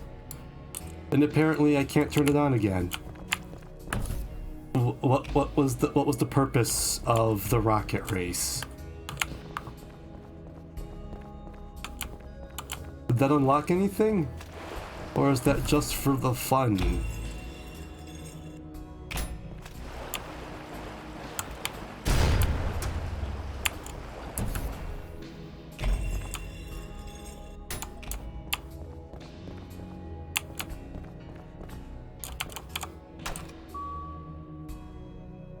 Left. 2018 original Filth by Tony and Flying Dog. 2020 remake with Jericho by Victoria. The Filth was originally just called Zombie or Husk, and it was the second enemy design for the game. We didn't have concept artists at the time, so I just told Tony to make a scrawny zombie like the ones from Quake. This was the usual process before Big Rock joined the first concept artist, and the concept and design quality makes it clear the creative concept artist can really make a big difference. An interesting aspect of the Filth is that in the early version of the demo, people complained about the AI of the melee enemies being too dumb, but those complaints completely stopped after the redesign. The new version actually looks like a mindless swarming monster that only thinks about eating, so it being dumb no longer felt out of place or like a flaw. Properly messaging the purpose of an enemy or object through how it looks is an often unappreciated part of game character design. The new design is inspired by the debut album of Swans, which is also where the enemy got its name from. At first the model's mouth and teeth were much smaller, but just kept telling Victoria, bigger! Until I reached the point that it's at now. The filth was originally colored orange to make it fit into the Prelude chapter, but it actually became an issue where people would often have a hard time seeing them since they fit in too well, so the primary color was dropped to green instead.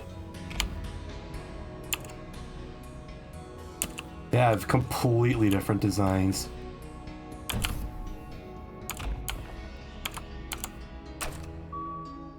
Strays. The stray was originally just called Projectile Zombie or Projectile Husk, and, for one short period of time, Stalker, though that name was instead given to the enemy that has it now. Tony was busy at the time, so with my limited Blender knowledge, just added the original filth model to make the original version of the stray, and then Flying Dog made a texture for it. Again, we didn't have any really concept art, so the texture was just based on the prompt, a skeleton with all the organs and meat still inside of it, or something like that. The new version, based on Jericho's design for the soldier, still keeps that general idea, but executes it in a much less cartoony way. I see what they mean by much less cartoony. Oh wow. Oh wow, the schism used to look completely different.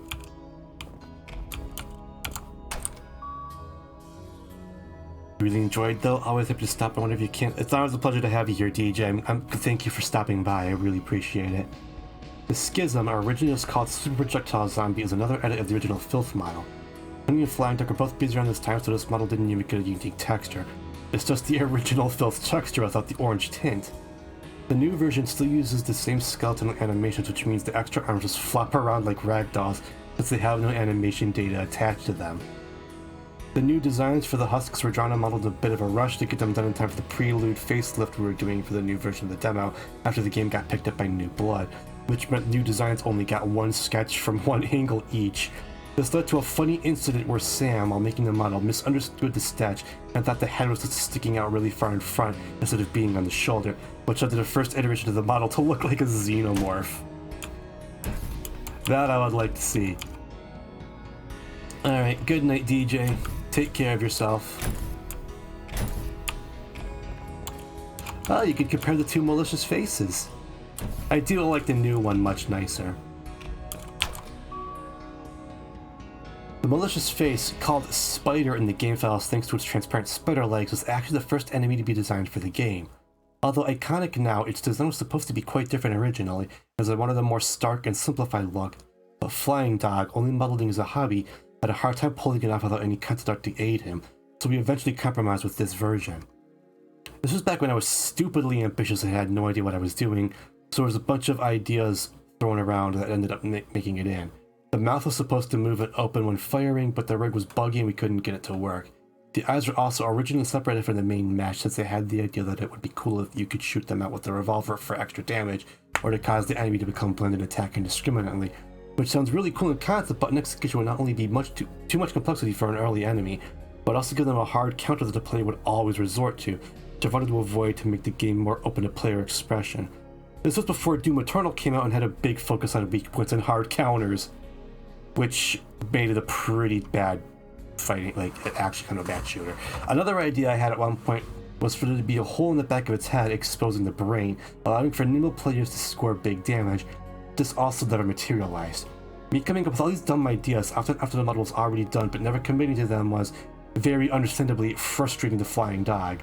The new model by Victoria is a beautiful, almost Wonder-Woman recreation that manages to keep the iconic look while improving the visual quality while actually decreasing the resolution. Huh. You would not be able to guess by looking at it.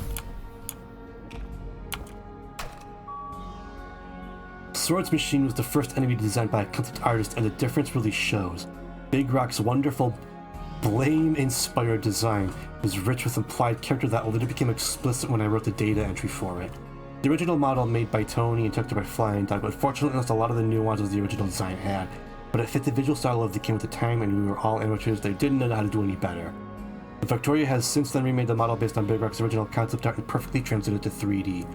One of the earlier iterations of the Swords Machine design had a gory human torso, as the enemies at the time were leaning more in the direction of Strogg-like human-machine hybrids, before we had the setting, visual language, and story properly figured out. Huh. That would have been something I would like to see. I would very much like to see this swords machine wearing a human torso. I'm trying to picture that in my head, and it looks kind of hilarious, actually.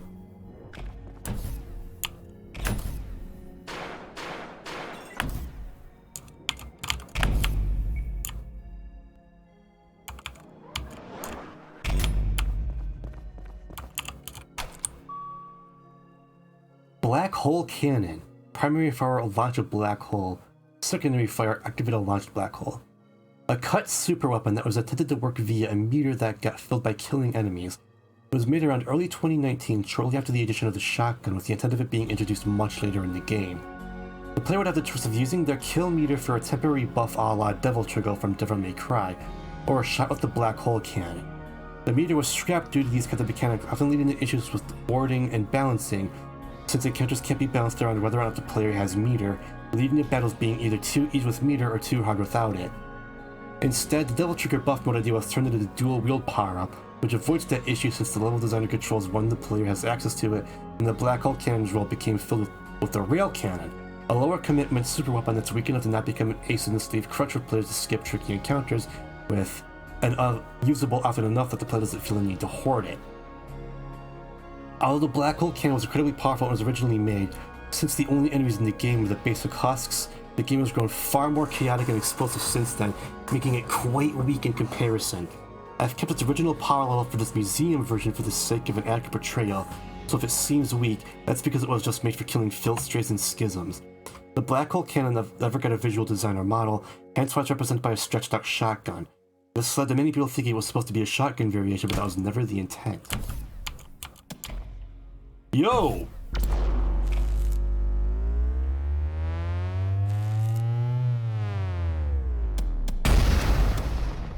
Yo, you can actually use the beta weapons? What?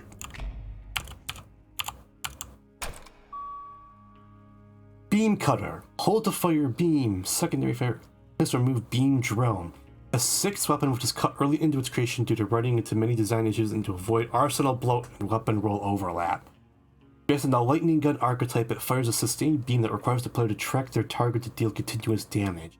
It deals reduced damage while standing still to discourage the player from staying still while firing, though in this version you could just move back and forth quickly to fulfill that requirement without making aiming much harder. Sustained fire weapons are very difficult to make work well with Ultrikill's combat system, as proven by how many iterations the nail gun had to go through before it found its place in the arsenal, and since infinite ammo means every weapon has to be its own niche. It has to have its own niche in order to make any other weapon obsolete, and the nail gun already filling a similar role, I made the choice to cut it instead of trying to force it into an already full arsenal.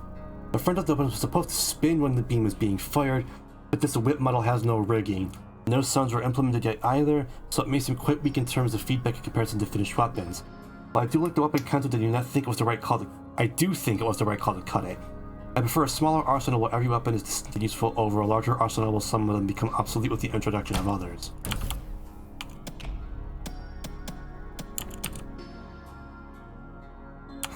Look at that, I got a little laser beam.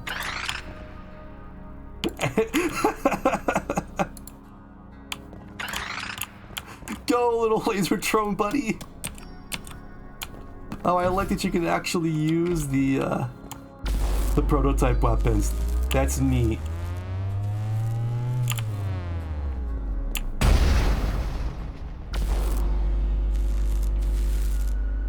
Oh, the black hole goes through walls.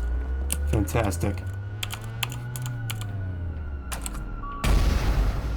The first weapon is the first model ever made for the game. As usual, there is no concept art, so the design was made up on the spot by Flying Dog based on a prompt from me. The Victoria has since remade the model and texture while keeping true to the original design, making for a straight visual upgrade. The revolver originally had different green and red variations. The old green variation was the ability to ricochet shots off of surfaces inspired by Revolver Ocelot. Unfortunately, while cool in concept, it was extremely unwieldy and awkward to use, requiring far too much setup positioning to be used efficiently, clashing hard with the game's fast pace. The idea of showing off marksmanship via ricocheting shots stayed, however, was reinterpreted into the now iconic and far more useful coin version. The red variation was a dual-wield variation, where the left revolver was fired with primary fire and the right revolver with the secondary. As with the green variation, this was cool in concept, but mechanically it was very uninteresting beyond the initial novelty. I had some ideas on how to fix it, but ended up scrapping it entirely instead, and since the dual wield idea has been reinterpreted into the much more fun and free from dual wield power-up. Oh yeah, the shotgun, the new shotgun model just looks absolutely beautiful. Look at it. So much more detail. As with the revolver, the shotgun was made by Flying Dog without concept art, and was later remade by Victoria, keeping it faithful to the original design while updating it to fit the game's new visual style better. The new version is lighter in color since the original matte black style ended up very muted due to the game's vibrant colored lighting, but people who preferred the old style could still use the first color preset to get it back. The shotgun had some balancing issues when it was originally added, since all enemies already died from just a couple of revolver shots, making the shotgun feel pointless in comparison, leading to a bad first impression. Eventually, I had the idea of changing the projectile cone slightly, making it so shotgun projectiles don't get destroyed when hitting an enemy that was already dead. This small change is really what opened the shotgun up, turning it from just a slow single target damage dealer into a chaotic weapon of mass destruction, making it useful against both tankier enemies as originally intended, as well as crowds of weaker enemies. What, you mean the ability to punch your own bullets wasn't good enough?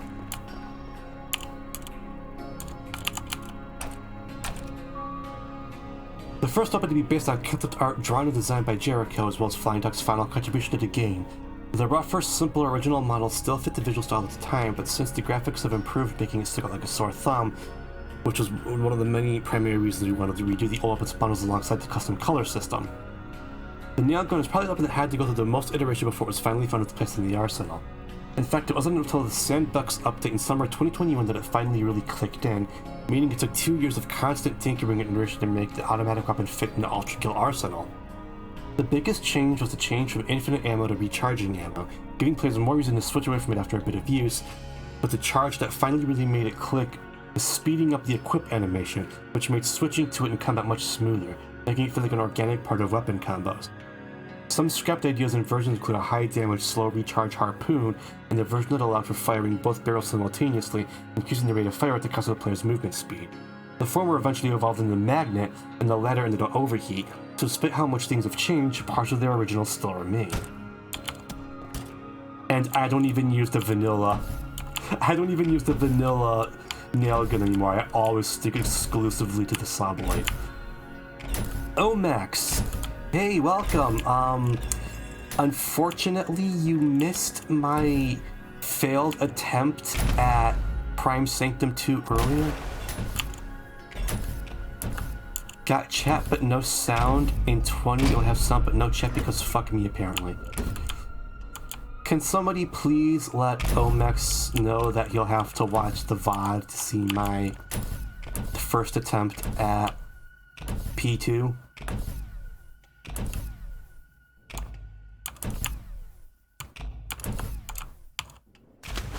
Is this a chessboard? Is this chess? Can I play chess? How do I play chess?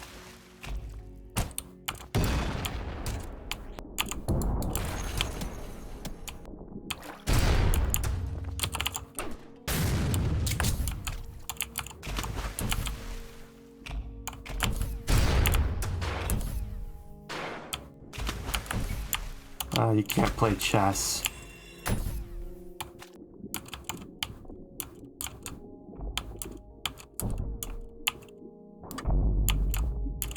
Oh, it's a model of the museum itself. Inside the museum. In an aquarium specifically. Can I shoot the fish? You can! You can kill the fish!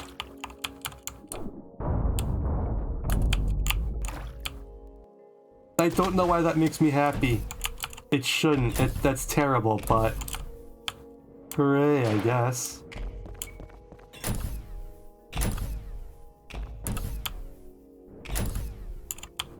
Can you fault? Whoops, sorry about that. Tip of the day, you can pick up the cut weapons on the second floor. I noticed. In fact, I have.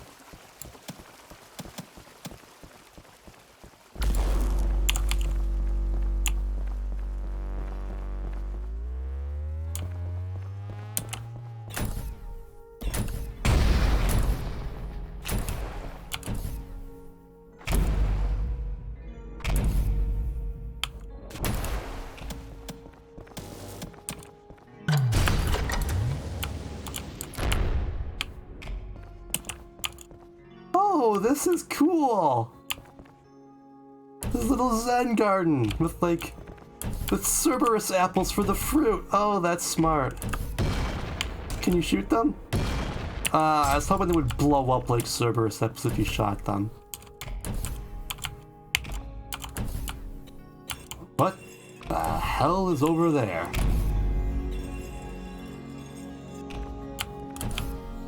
Alright, I have to get out there.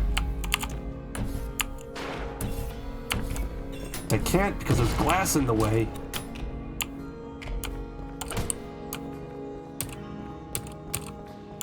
I wonder if you're supposed to put something on those pedestals.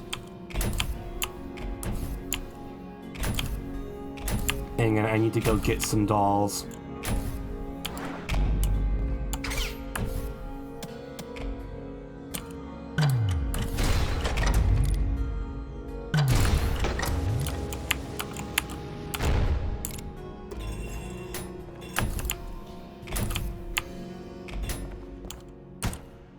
Ah, that makes me sad.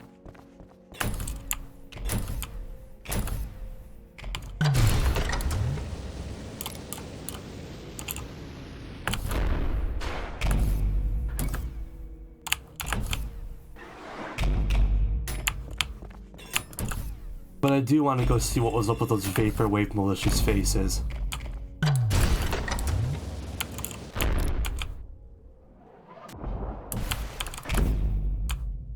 Ah, dang it, there's more invisible walls! Fuck! Damn you, Vizard!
Man, what a video game, eh?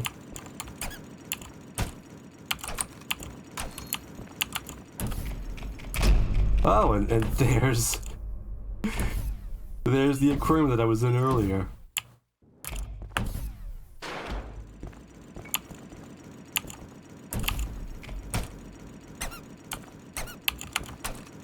I wonder if there's another use for you.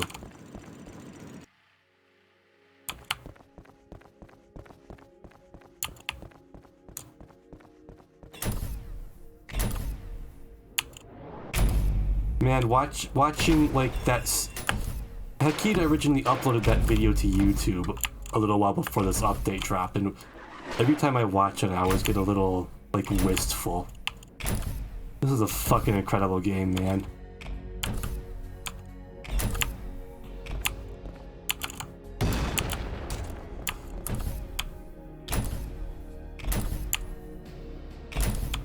Is there anything else I haven't seen yet?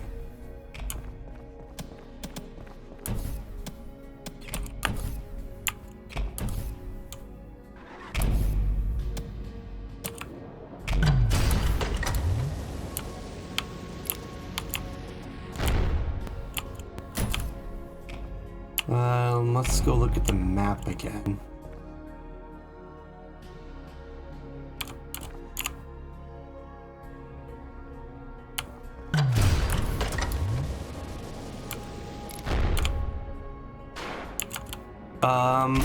Visionario, can you please tell Omex that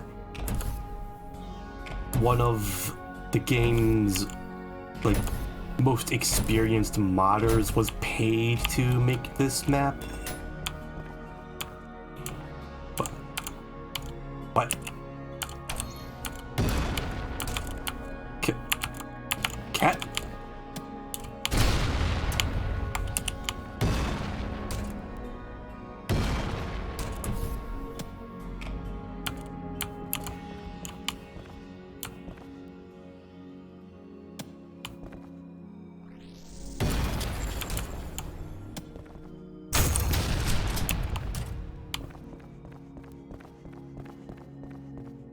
Is this Peter's cat?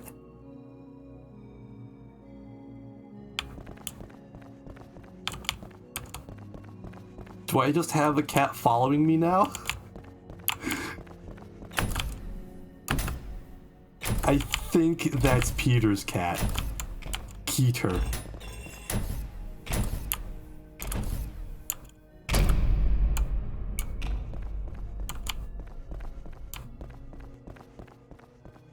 Like, Peter actually made a thing where, like, there's a keyboard underneath his cat's bed that detects inputs and automatically forwards them to his Discord server.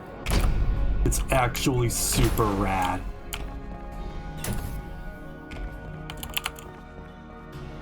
Oh, hello.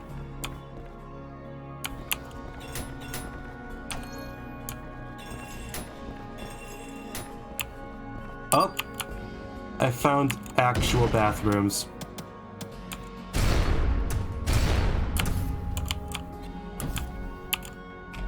Florp!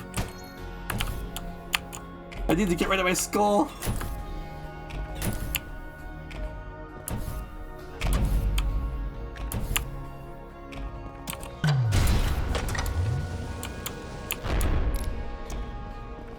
This is not where you get rid of the skull.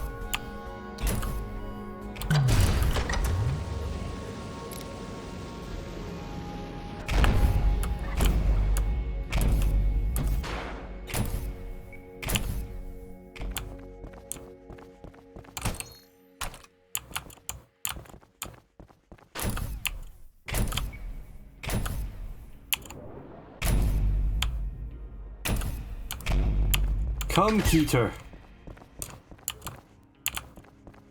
We must acquire the Florp.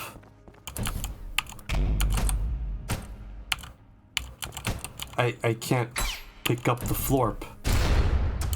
Why can't I pick up the florp?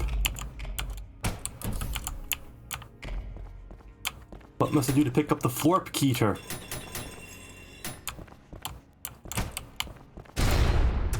Staff only, huh? Mm-hmm, sure. There's definitely a way to open that. Also staff only. Mm-hmm, sure. There's also definitely a way to open that.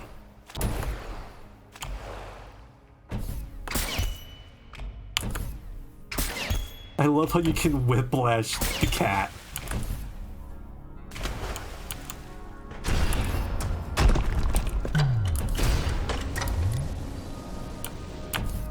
Up. Beach ball.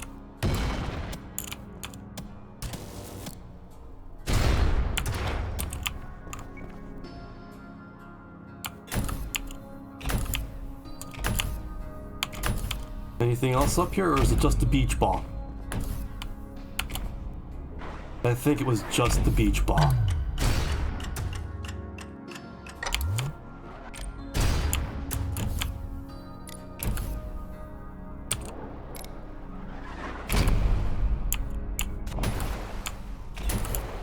And I've already... there it is.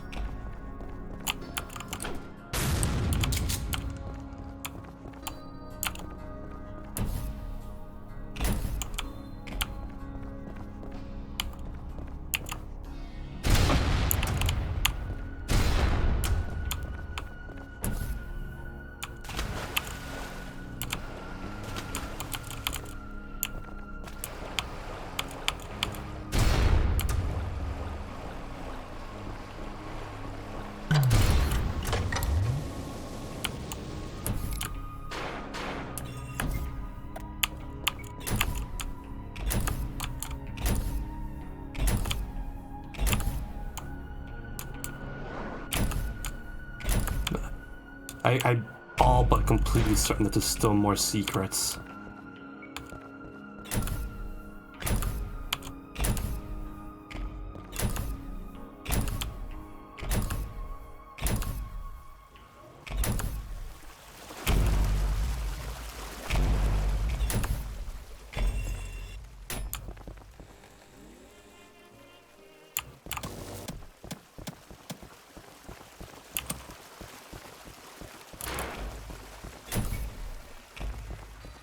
I love that the cat follows you.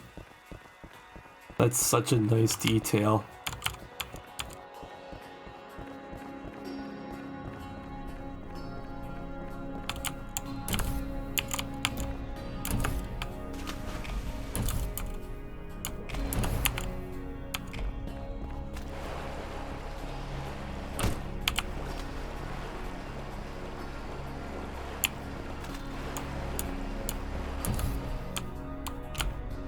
Surely there must be more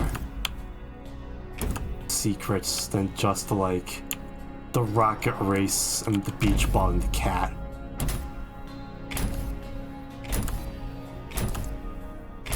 I mean, it is already 3 secrets, but still.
I'm still sad that you can't actually play chess.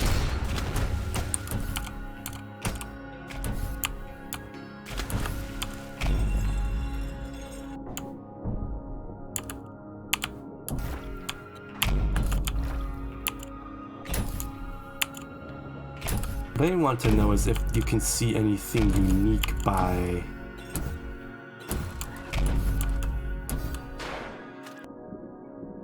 looking at the theater from inside the aquarium.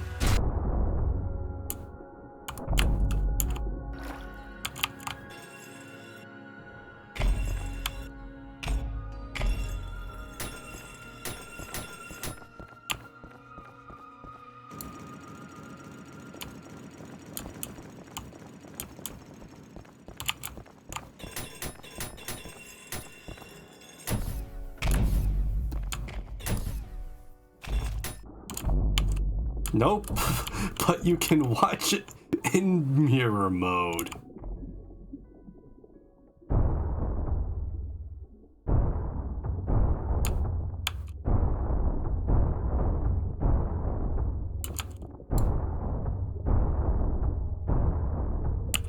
Maybe there's a secret for killing all the fish.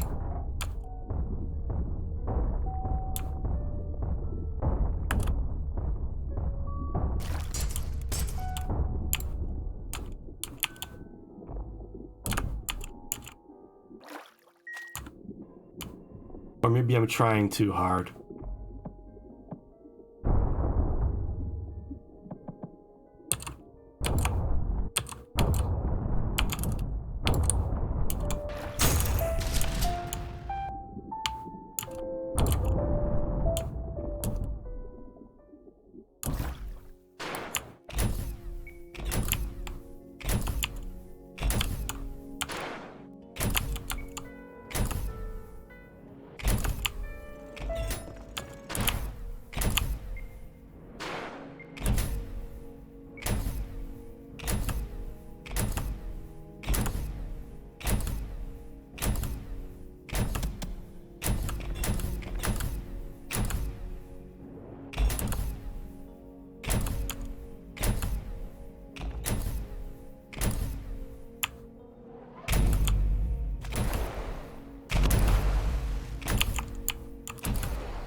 So since the description for the shotgun, or the black hole gun rather, specifically mentions that it's become weak as the game is developed, I wonder if that means that there's like a cheat or something that lets you use it in the maps, like the actual game.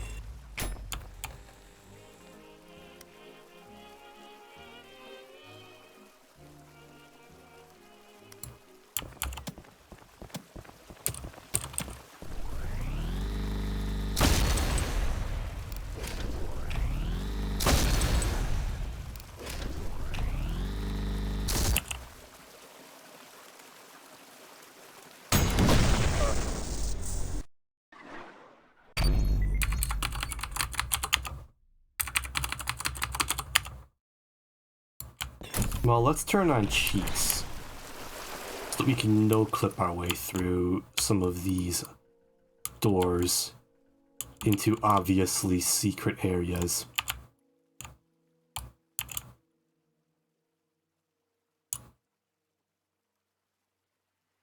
Is there anything behind the big door?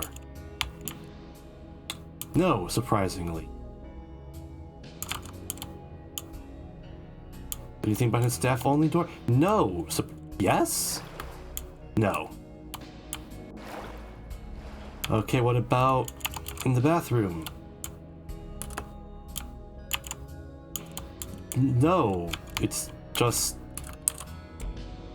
the staff locker?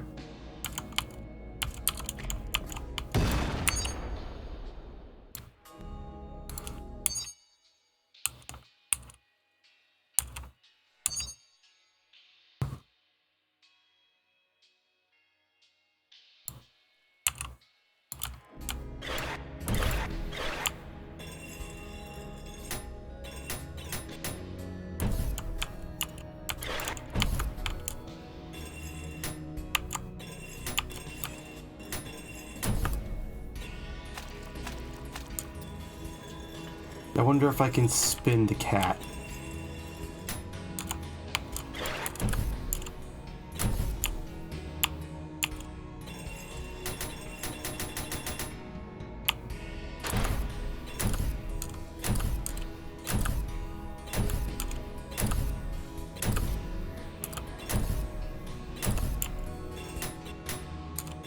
Well, first I have to oh, there he is. Nope, the cat killed me.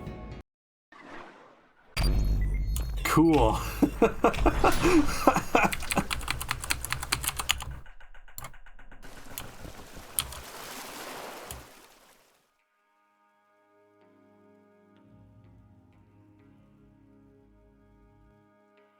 Oh. Ah, the weird vaporwave malicious faces go away if you try to fly out to them. Ah, that sucks.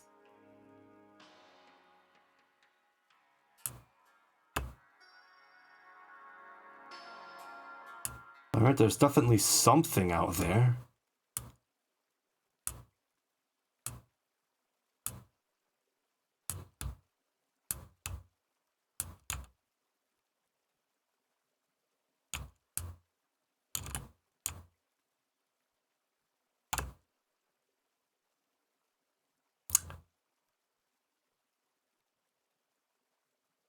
I think we've seen enough. Enough fucking around. Let's go unlock the secret level of Wrath.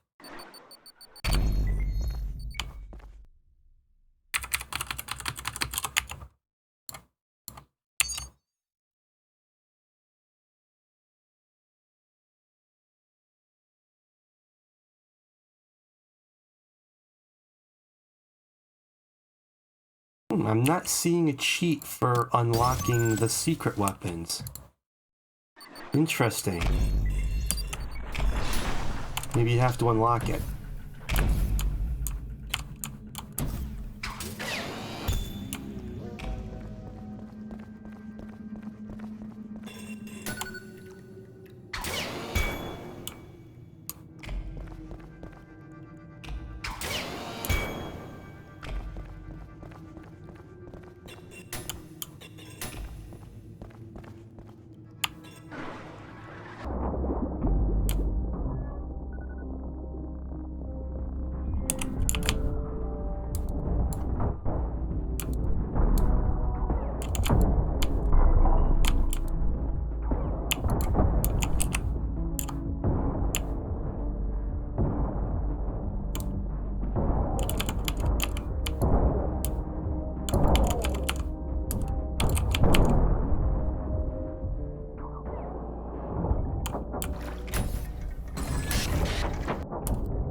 Casually murder that secret Serb room.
haven't forgotten about you.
I think this, if I recall correctly, the secret level entrance should not be too far ahead now.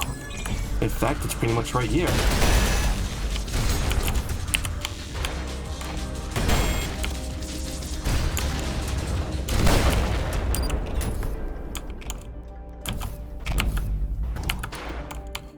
In fact, it's literally right here if I recall correctly.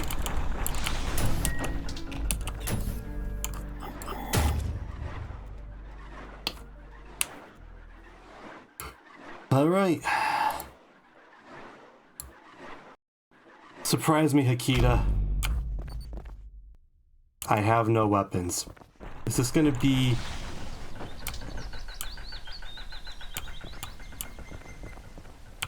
Yo?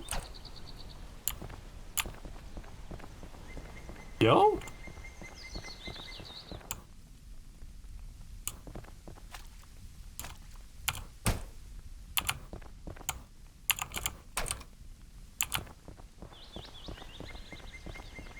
Yo?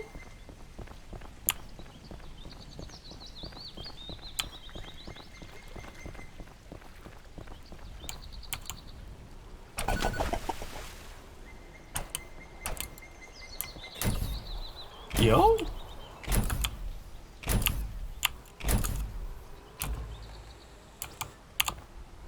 Fishing?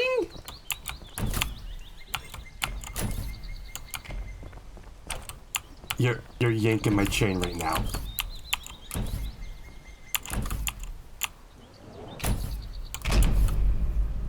You're pulling my leg. They actually added a fishing mini game? Yo?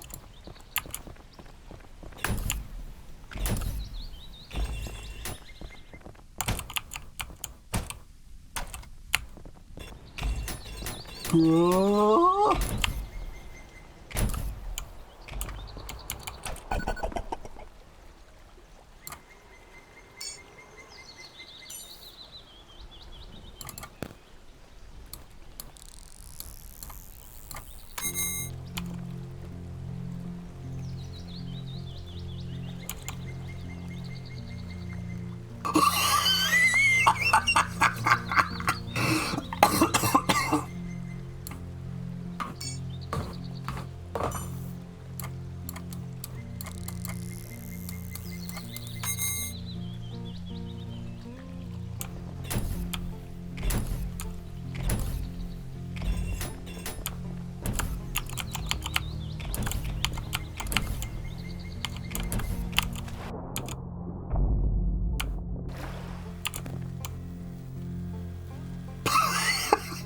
What is... I just wanted a place to put my fish and I found a secret lab. What the hell?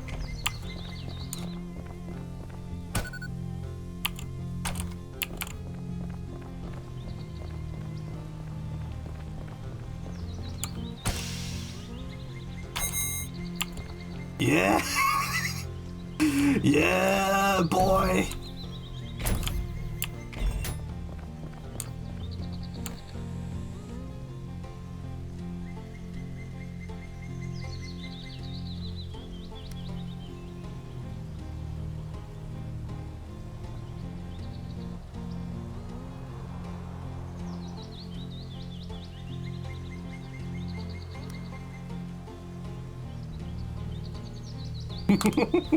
A stupid fish. A really stupid fish. A dumb cretin. A fool. An absolute buffoon. A bumbling idiot. As a sense of humor, easy to catch and very friendly, it is usually used to teach nemesis and children how to fish.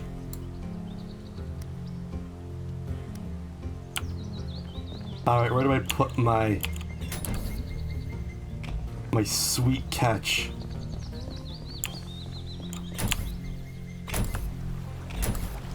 In fact, how do I leave?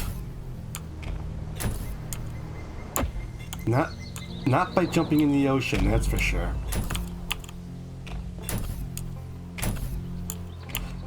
Oh man, oh Hakita, you've made a huge mistake. You gave me a fishing game. Why would you do this?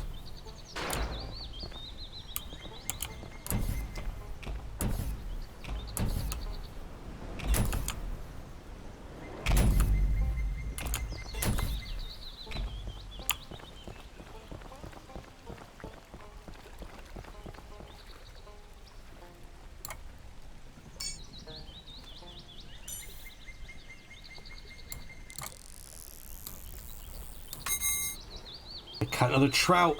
Don't need trout.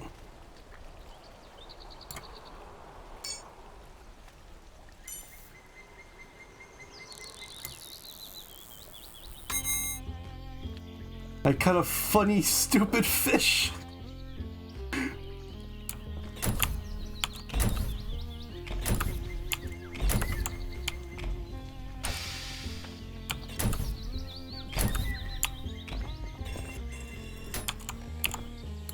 Funny, stupid fish, parentheses, friend.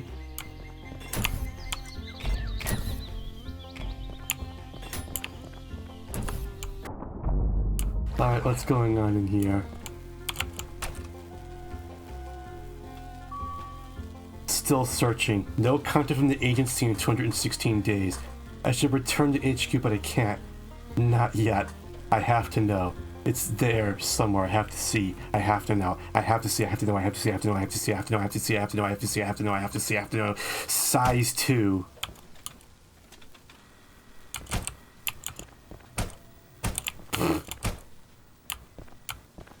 So someone out here went crazy looking for a size 2 trout. I do not envy them.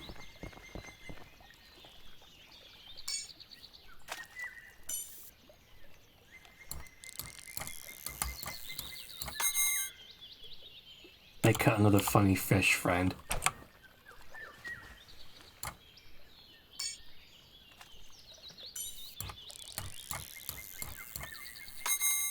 I caught another stupid funny fish, friend.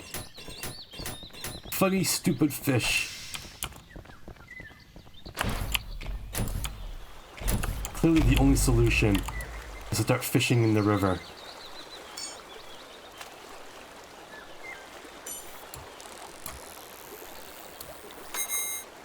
I got a bomb fish.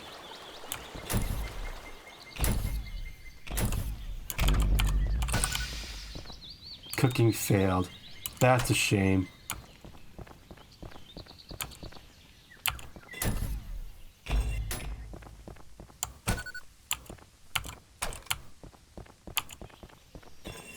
But I'll still put it with my other fish.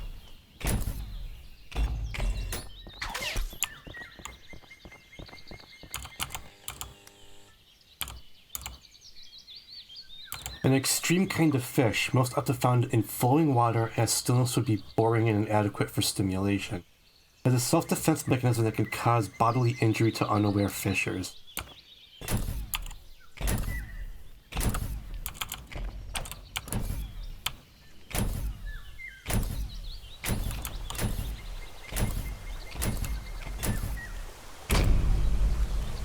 Is there a secret behind the waterfall? Yeah, boy, there's always a secret behind the waterfall.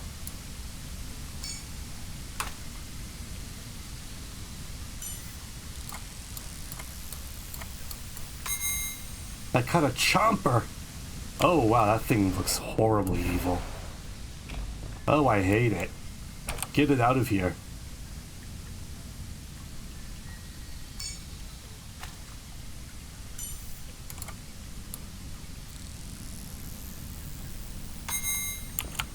caught another chomper.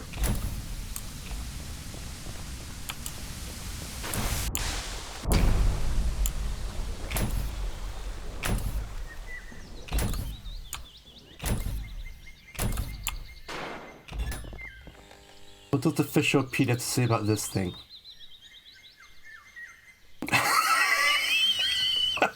A migratory fish. Originates from Pennsylvania, so it prefers dark, unpleasant, and damp places.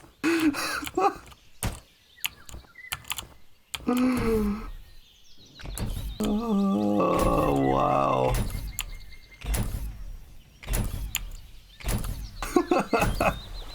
That is brutal.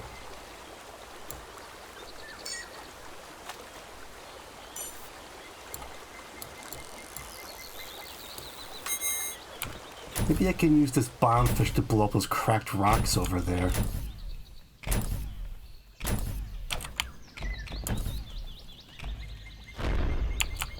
Yeah! What? Oh. Okay, we're back in gluttony for some reason.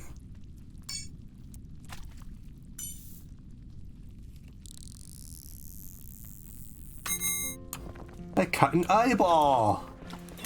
Hooray!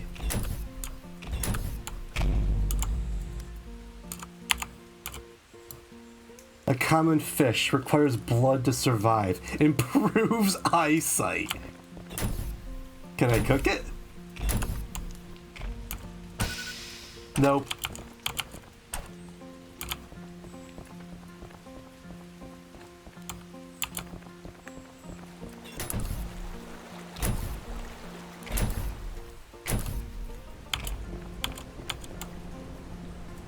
Let's fish in the ocean. Nothing seems to be biting here, that's a shame.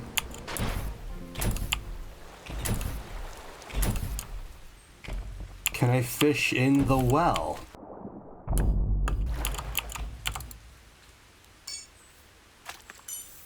Yes.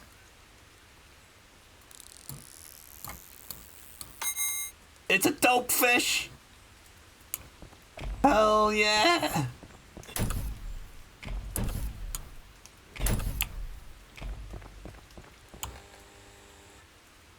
A migratory fish, found everywhere though usually hidden well. Often found accidentally by heroes and travelers across their journeys and is considered a sign of good luck.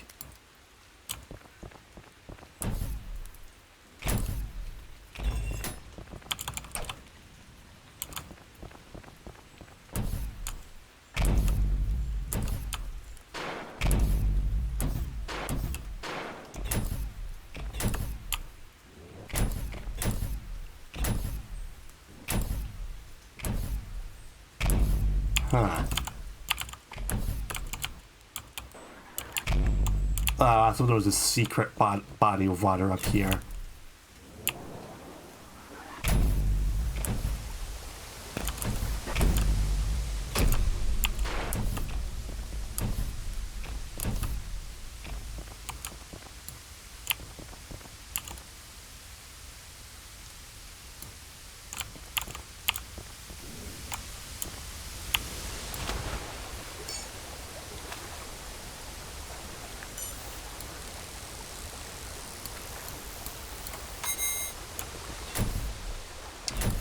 Another bombfish.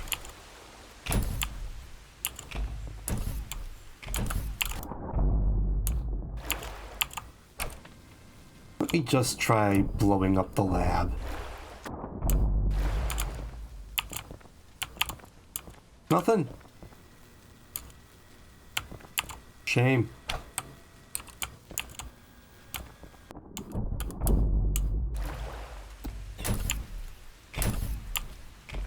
Let me try using a different kind of bait and blade. Yeah, this this malicious face.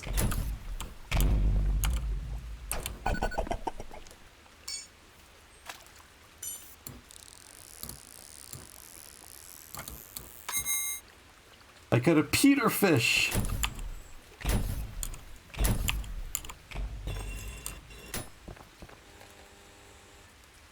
A very smart fish, loves cats, swims near land, and will often get caught by fishes on purpose just to be nice. Always ends up at the bottom of fish hierarchies.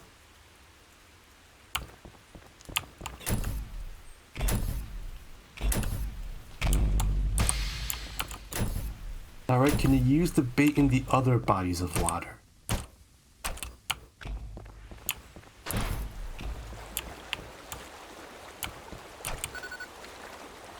This bait didn't work here.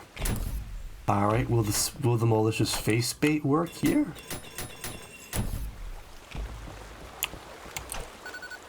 Nope, bait doesn't work in the river. That's a shame. Maybe now that it's raining I can catch something in the ocean. Nope, still nothing.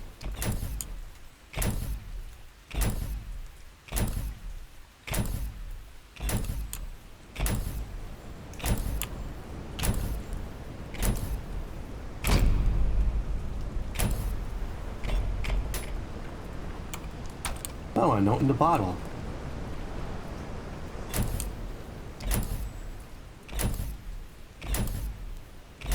A message in a bottle.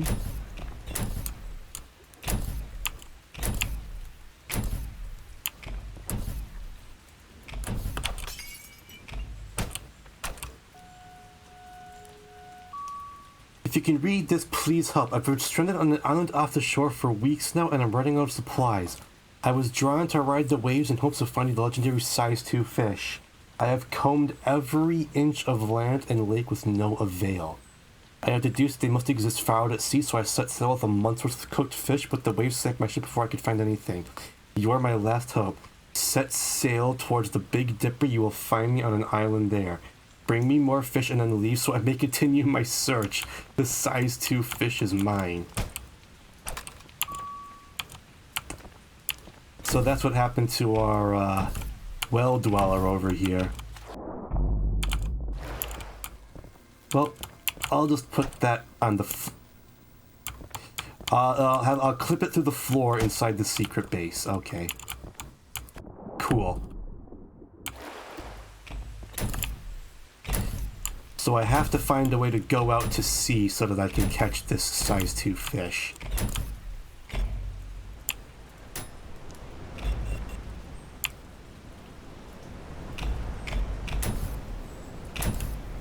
Which I'm assuming I can't do until nighttime. Because that's what... Because I have to follow the Big Dipper.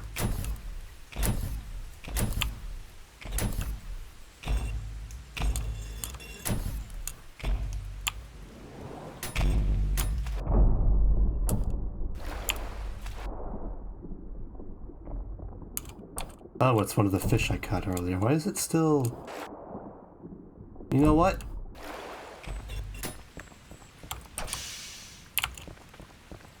Can I skip across water still, even though this is like... Yes, I can. So what I'm gonna have to do is catch enough fish to transition the level to nighttime, then skip across the ocean in the direction of the Big Dipper.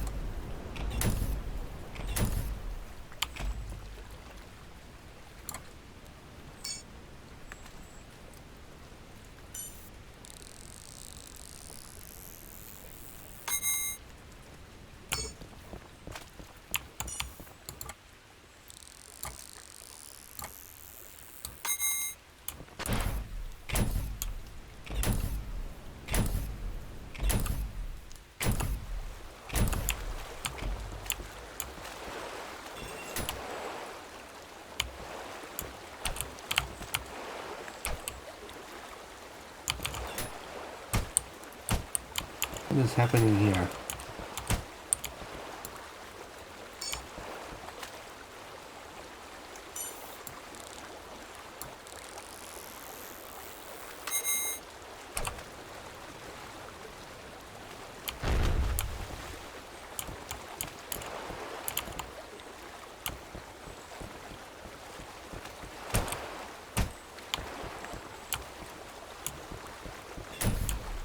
This is where the bad villagers from New Horizons live? Whatever give you that idea? Can I catch anything else inside Gluttony?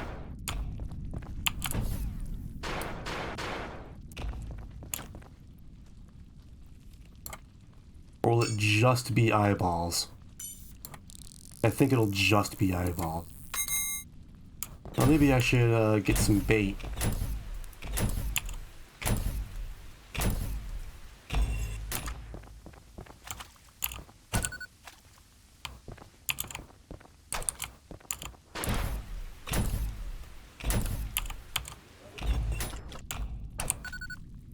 Nope, the bait doesn't work in Gluttony. Okay, cool. So I've gotten everything I can from here.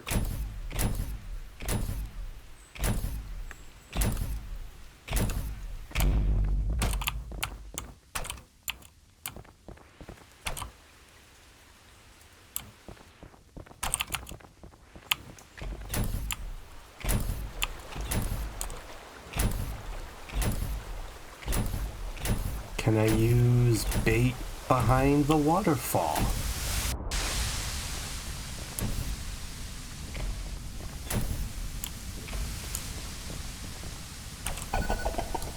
Yes.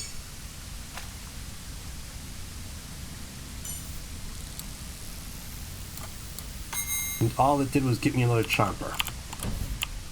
Thanks.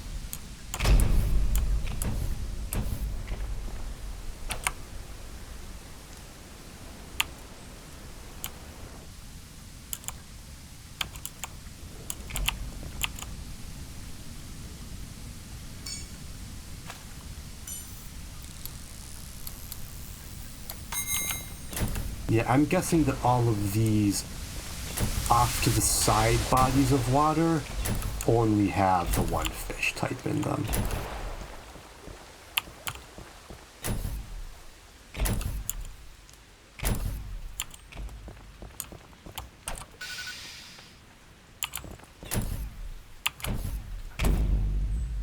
Means where the heck else haven't I fished yet?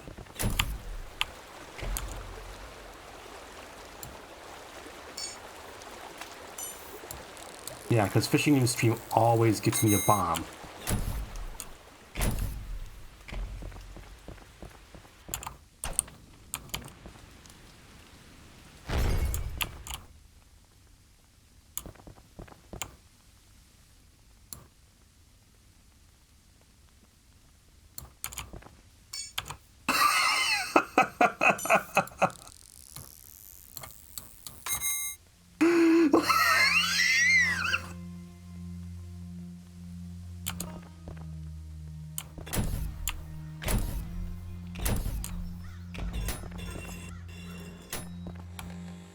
Stickfish, a common fish edible and usually farmed by humans, can be found in kitchens all across the world.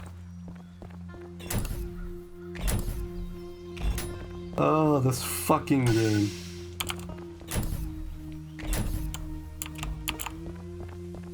Fishing in the frying pan.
Maybe the malicious face bait works in Gluttony.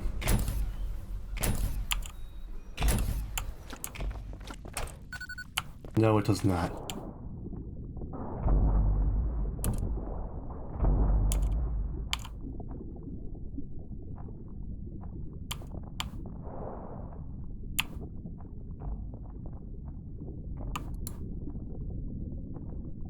okay. Lower bloods. What does this get me? A frog question mark.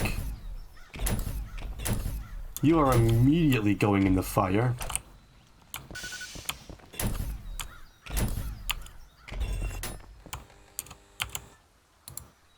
A migratory deep-sea fish, usually only found on moons, though it could survive anywhere with enough blood. Very territorial, attacking anything that enters its domain and never leaves the deep.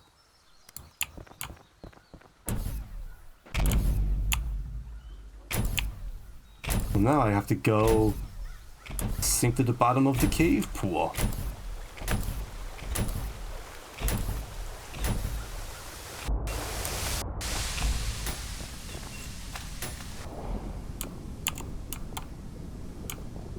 Nope.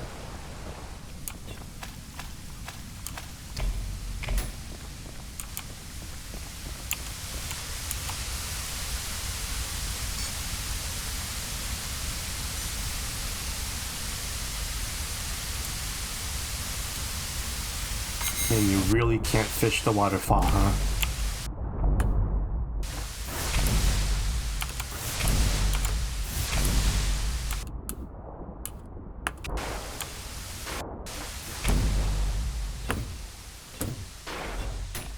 That is such a shame. I was hoping that you could fish the waterfall.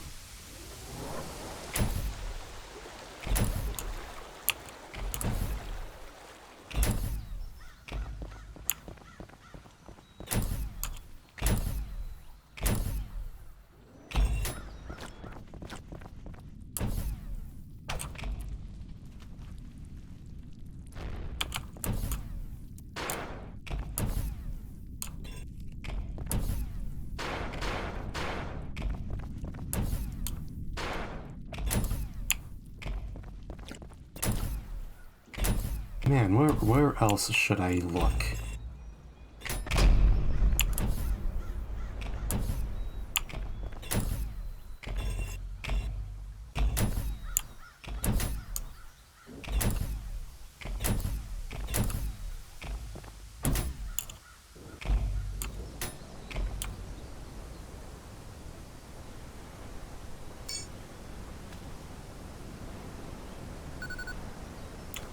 Still nothing from the oceans. Is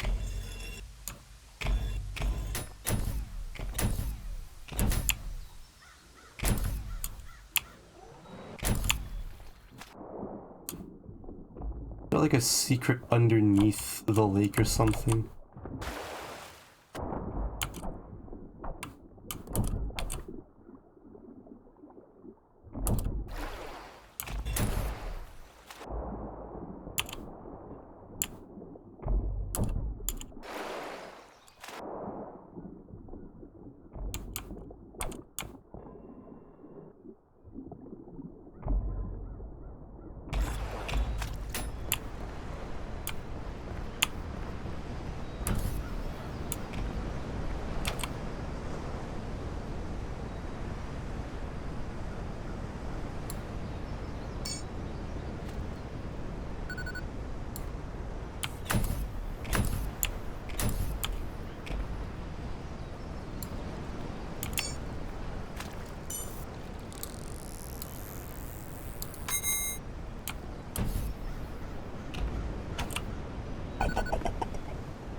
Oh.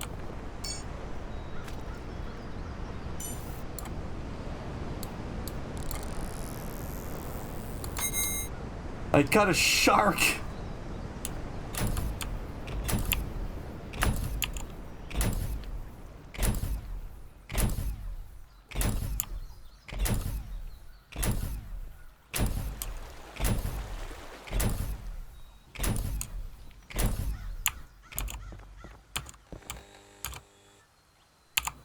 The carnivorous fish originates from Sweden and has been considered a status symbol in human society, possibly a sign of femininity or those who receive, but the details have been lost to time. Is this a joke about the blah? It lives in huge bodies of water and avoids land, though it may swim close to shore to feed.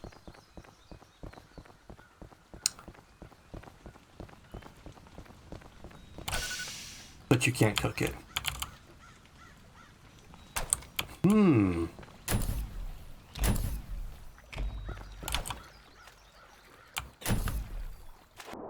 Interesting. So now what happens if we throw a cooked fish into the ocean?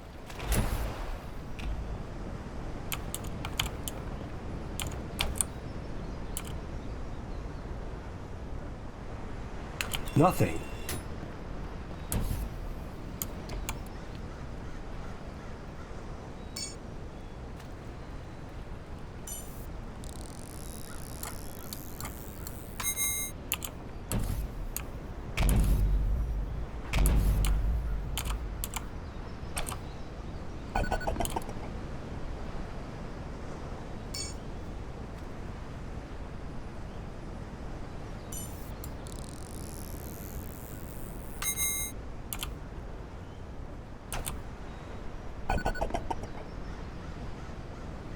Alright, so what eats a shark?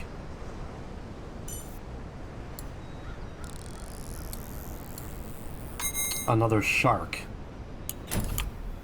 What happens if we throw the shark back in the lake? Absolutely nothing.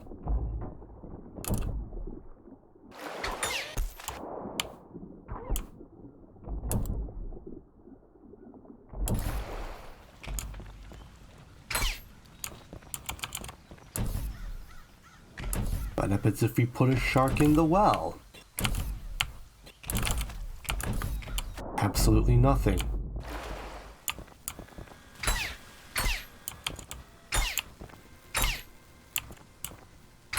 Is there somewhere in here I can fish?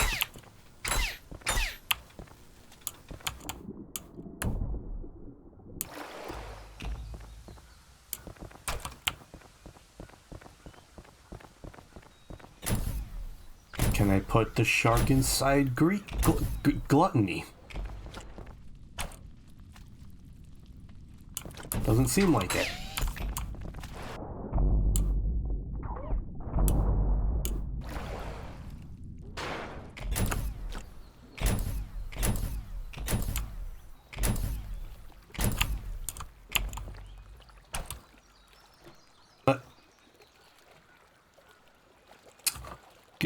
Goodbye, malicious face. I guess your home planet needs you.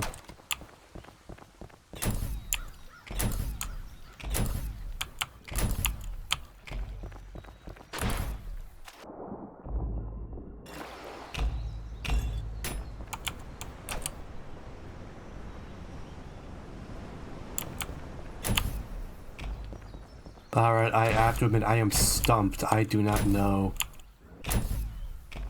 where else to fish.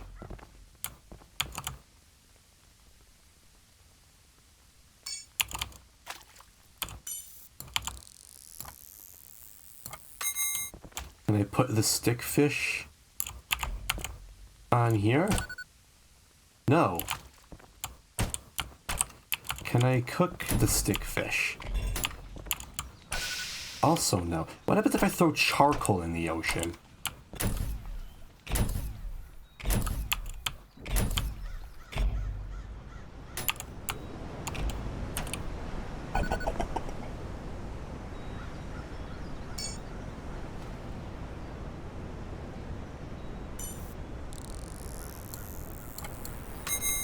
I just get another shark.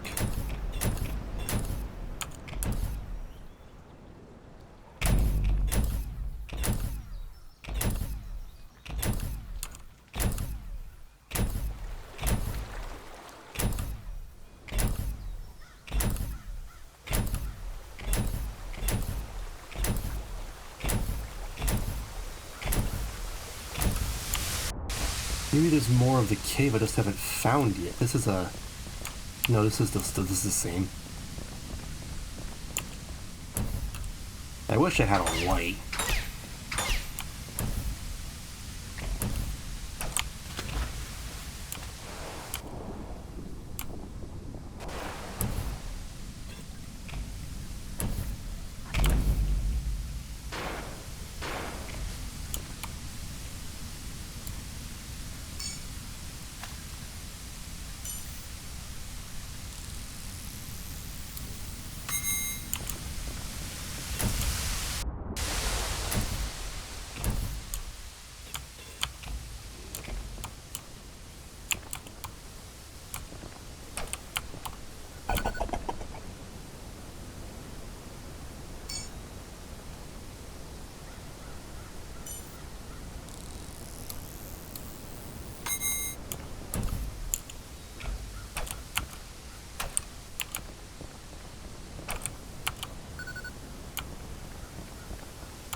to fish inside the flowers? No, that's not it.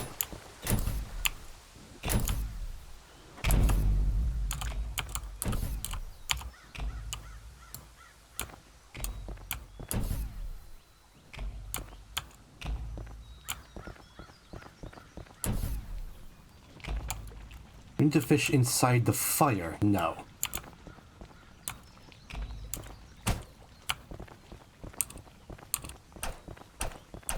I'm not stopping until I figure out the last fish of this level.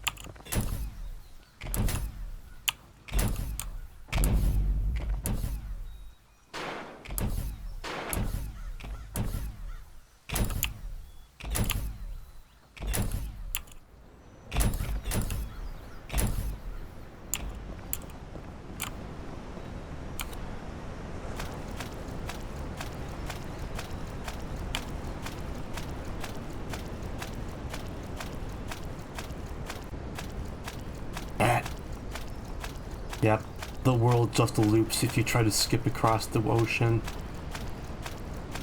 Guess that shouldn't be much of a surprise.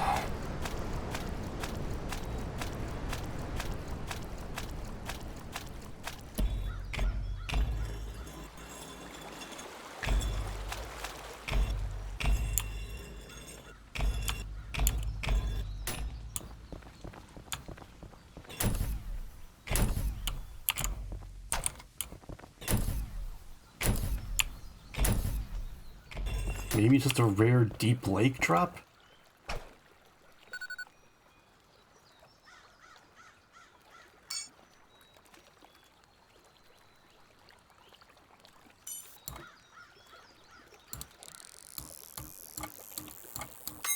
Well, that's just another funny fish friend.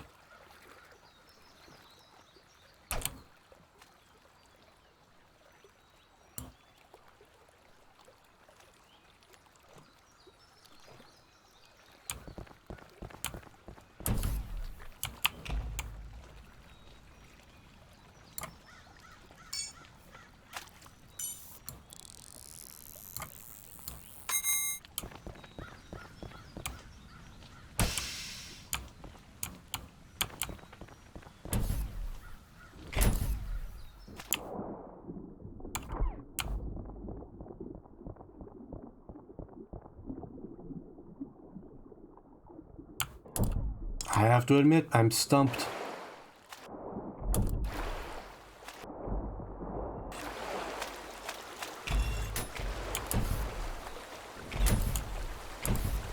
There's a body of water I'm not finding.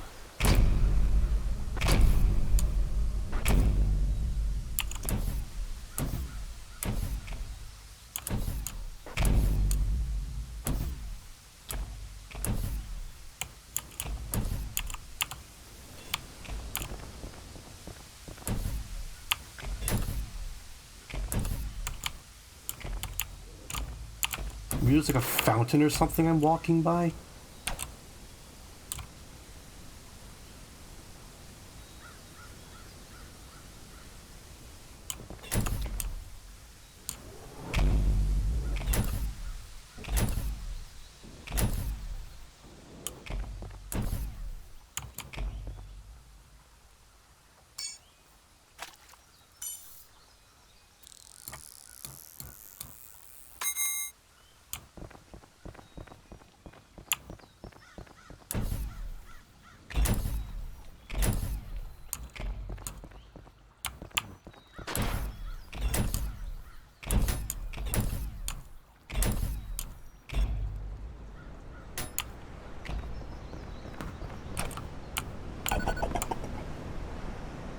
Do I have to feed the ocean a dope fish?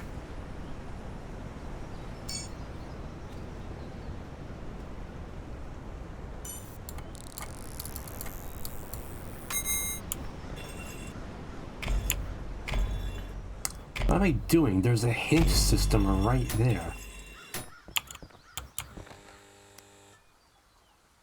A migratory fish from a land far beyond only survives in rocky areas as its diet consists entirely of rocks. Only comes out of hiding to feed.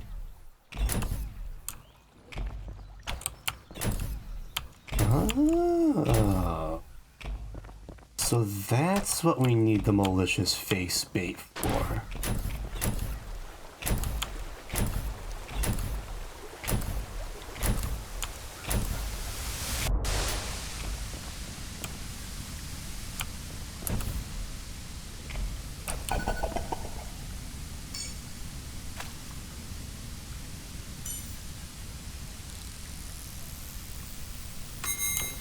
Yeah, we caught a metal fish.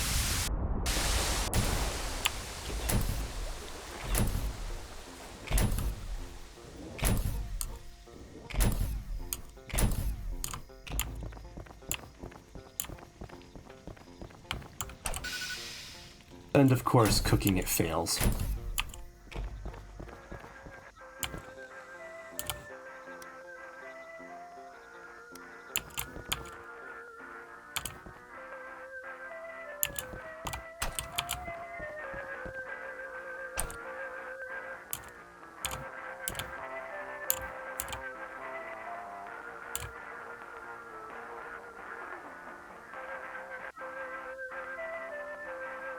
Good job. Your fishing skills are impressive. Thank you for the thumbs up, V1. You caught so many, congrats.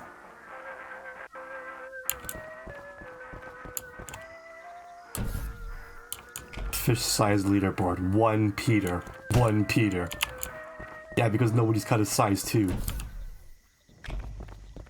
And because the skybox is spinning, I can't tell which way the Big Dipper is.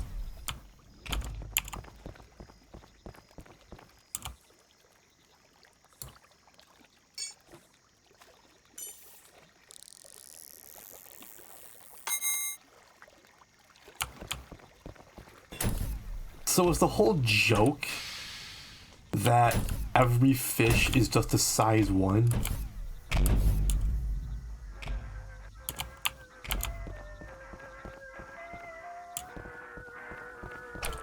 I gotta admit, for a crappy congratulatory, like, stock effects 240p video at only 100 kbps, this thing is creepy. I don't like it.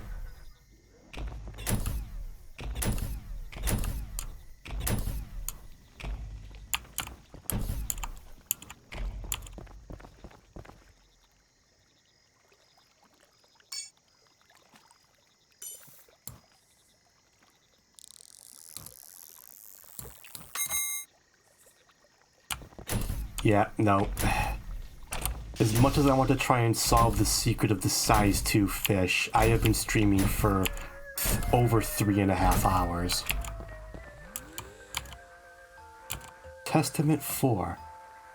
Father, why eternal torment? Is it not cruel? Is it torture unending, truly a fate fit for a fool? An angel so bright and beautiful asked me this, and I could find no answer, for I could never face the guilt of what I'd done. My regret a gnawing cancer. In my hour of weakness, terror possessed me then, and I cast Lucifer too into the infernal den. Once I realized I had just done, I could only weep as I sank slowly into the depths of despair, deep, oh so deep. Cool. 5S, I only say morning.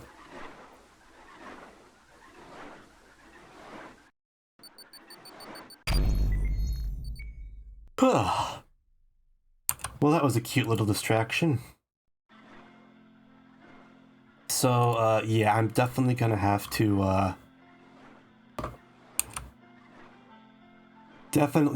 take my time grinding out Weight of the World.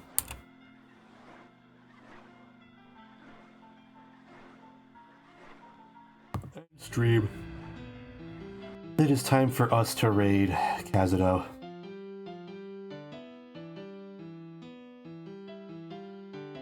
Assuming Kazuto is streaming. Because that's what they said they'd be doing. They said they would be streaming.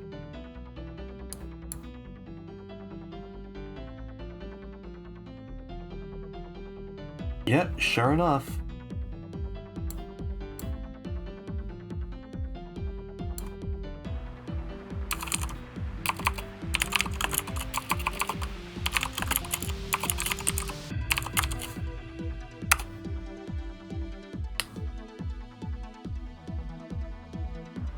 Oh, bloody hell, it's almost 11 o'clock at night. I went over an hour. Fishing games do that to me.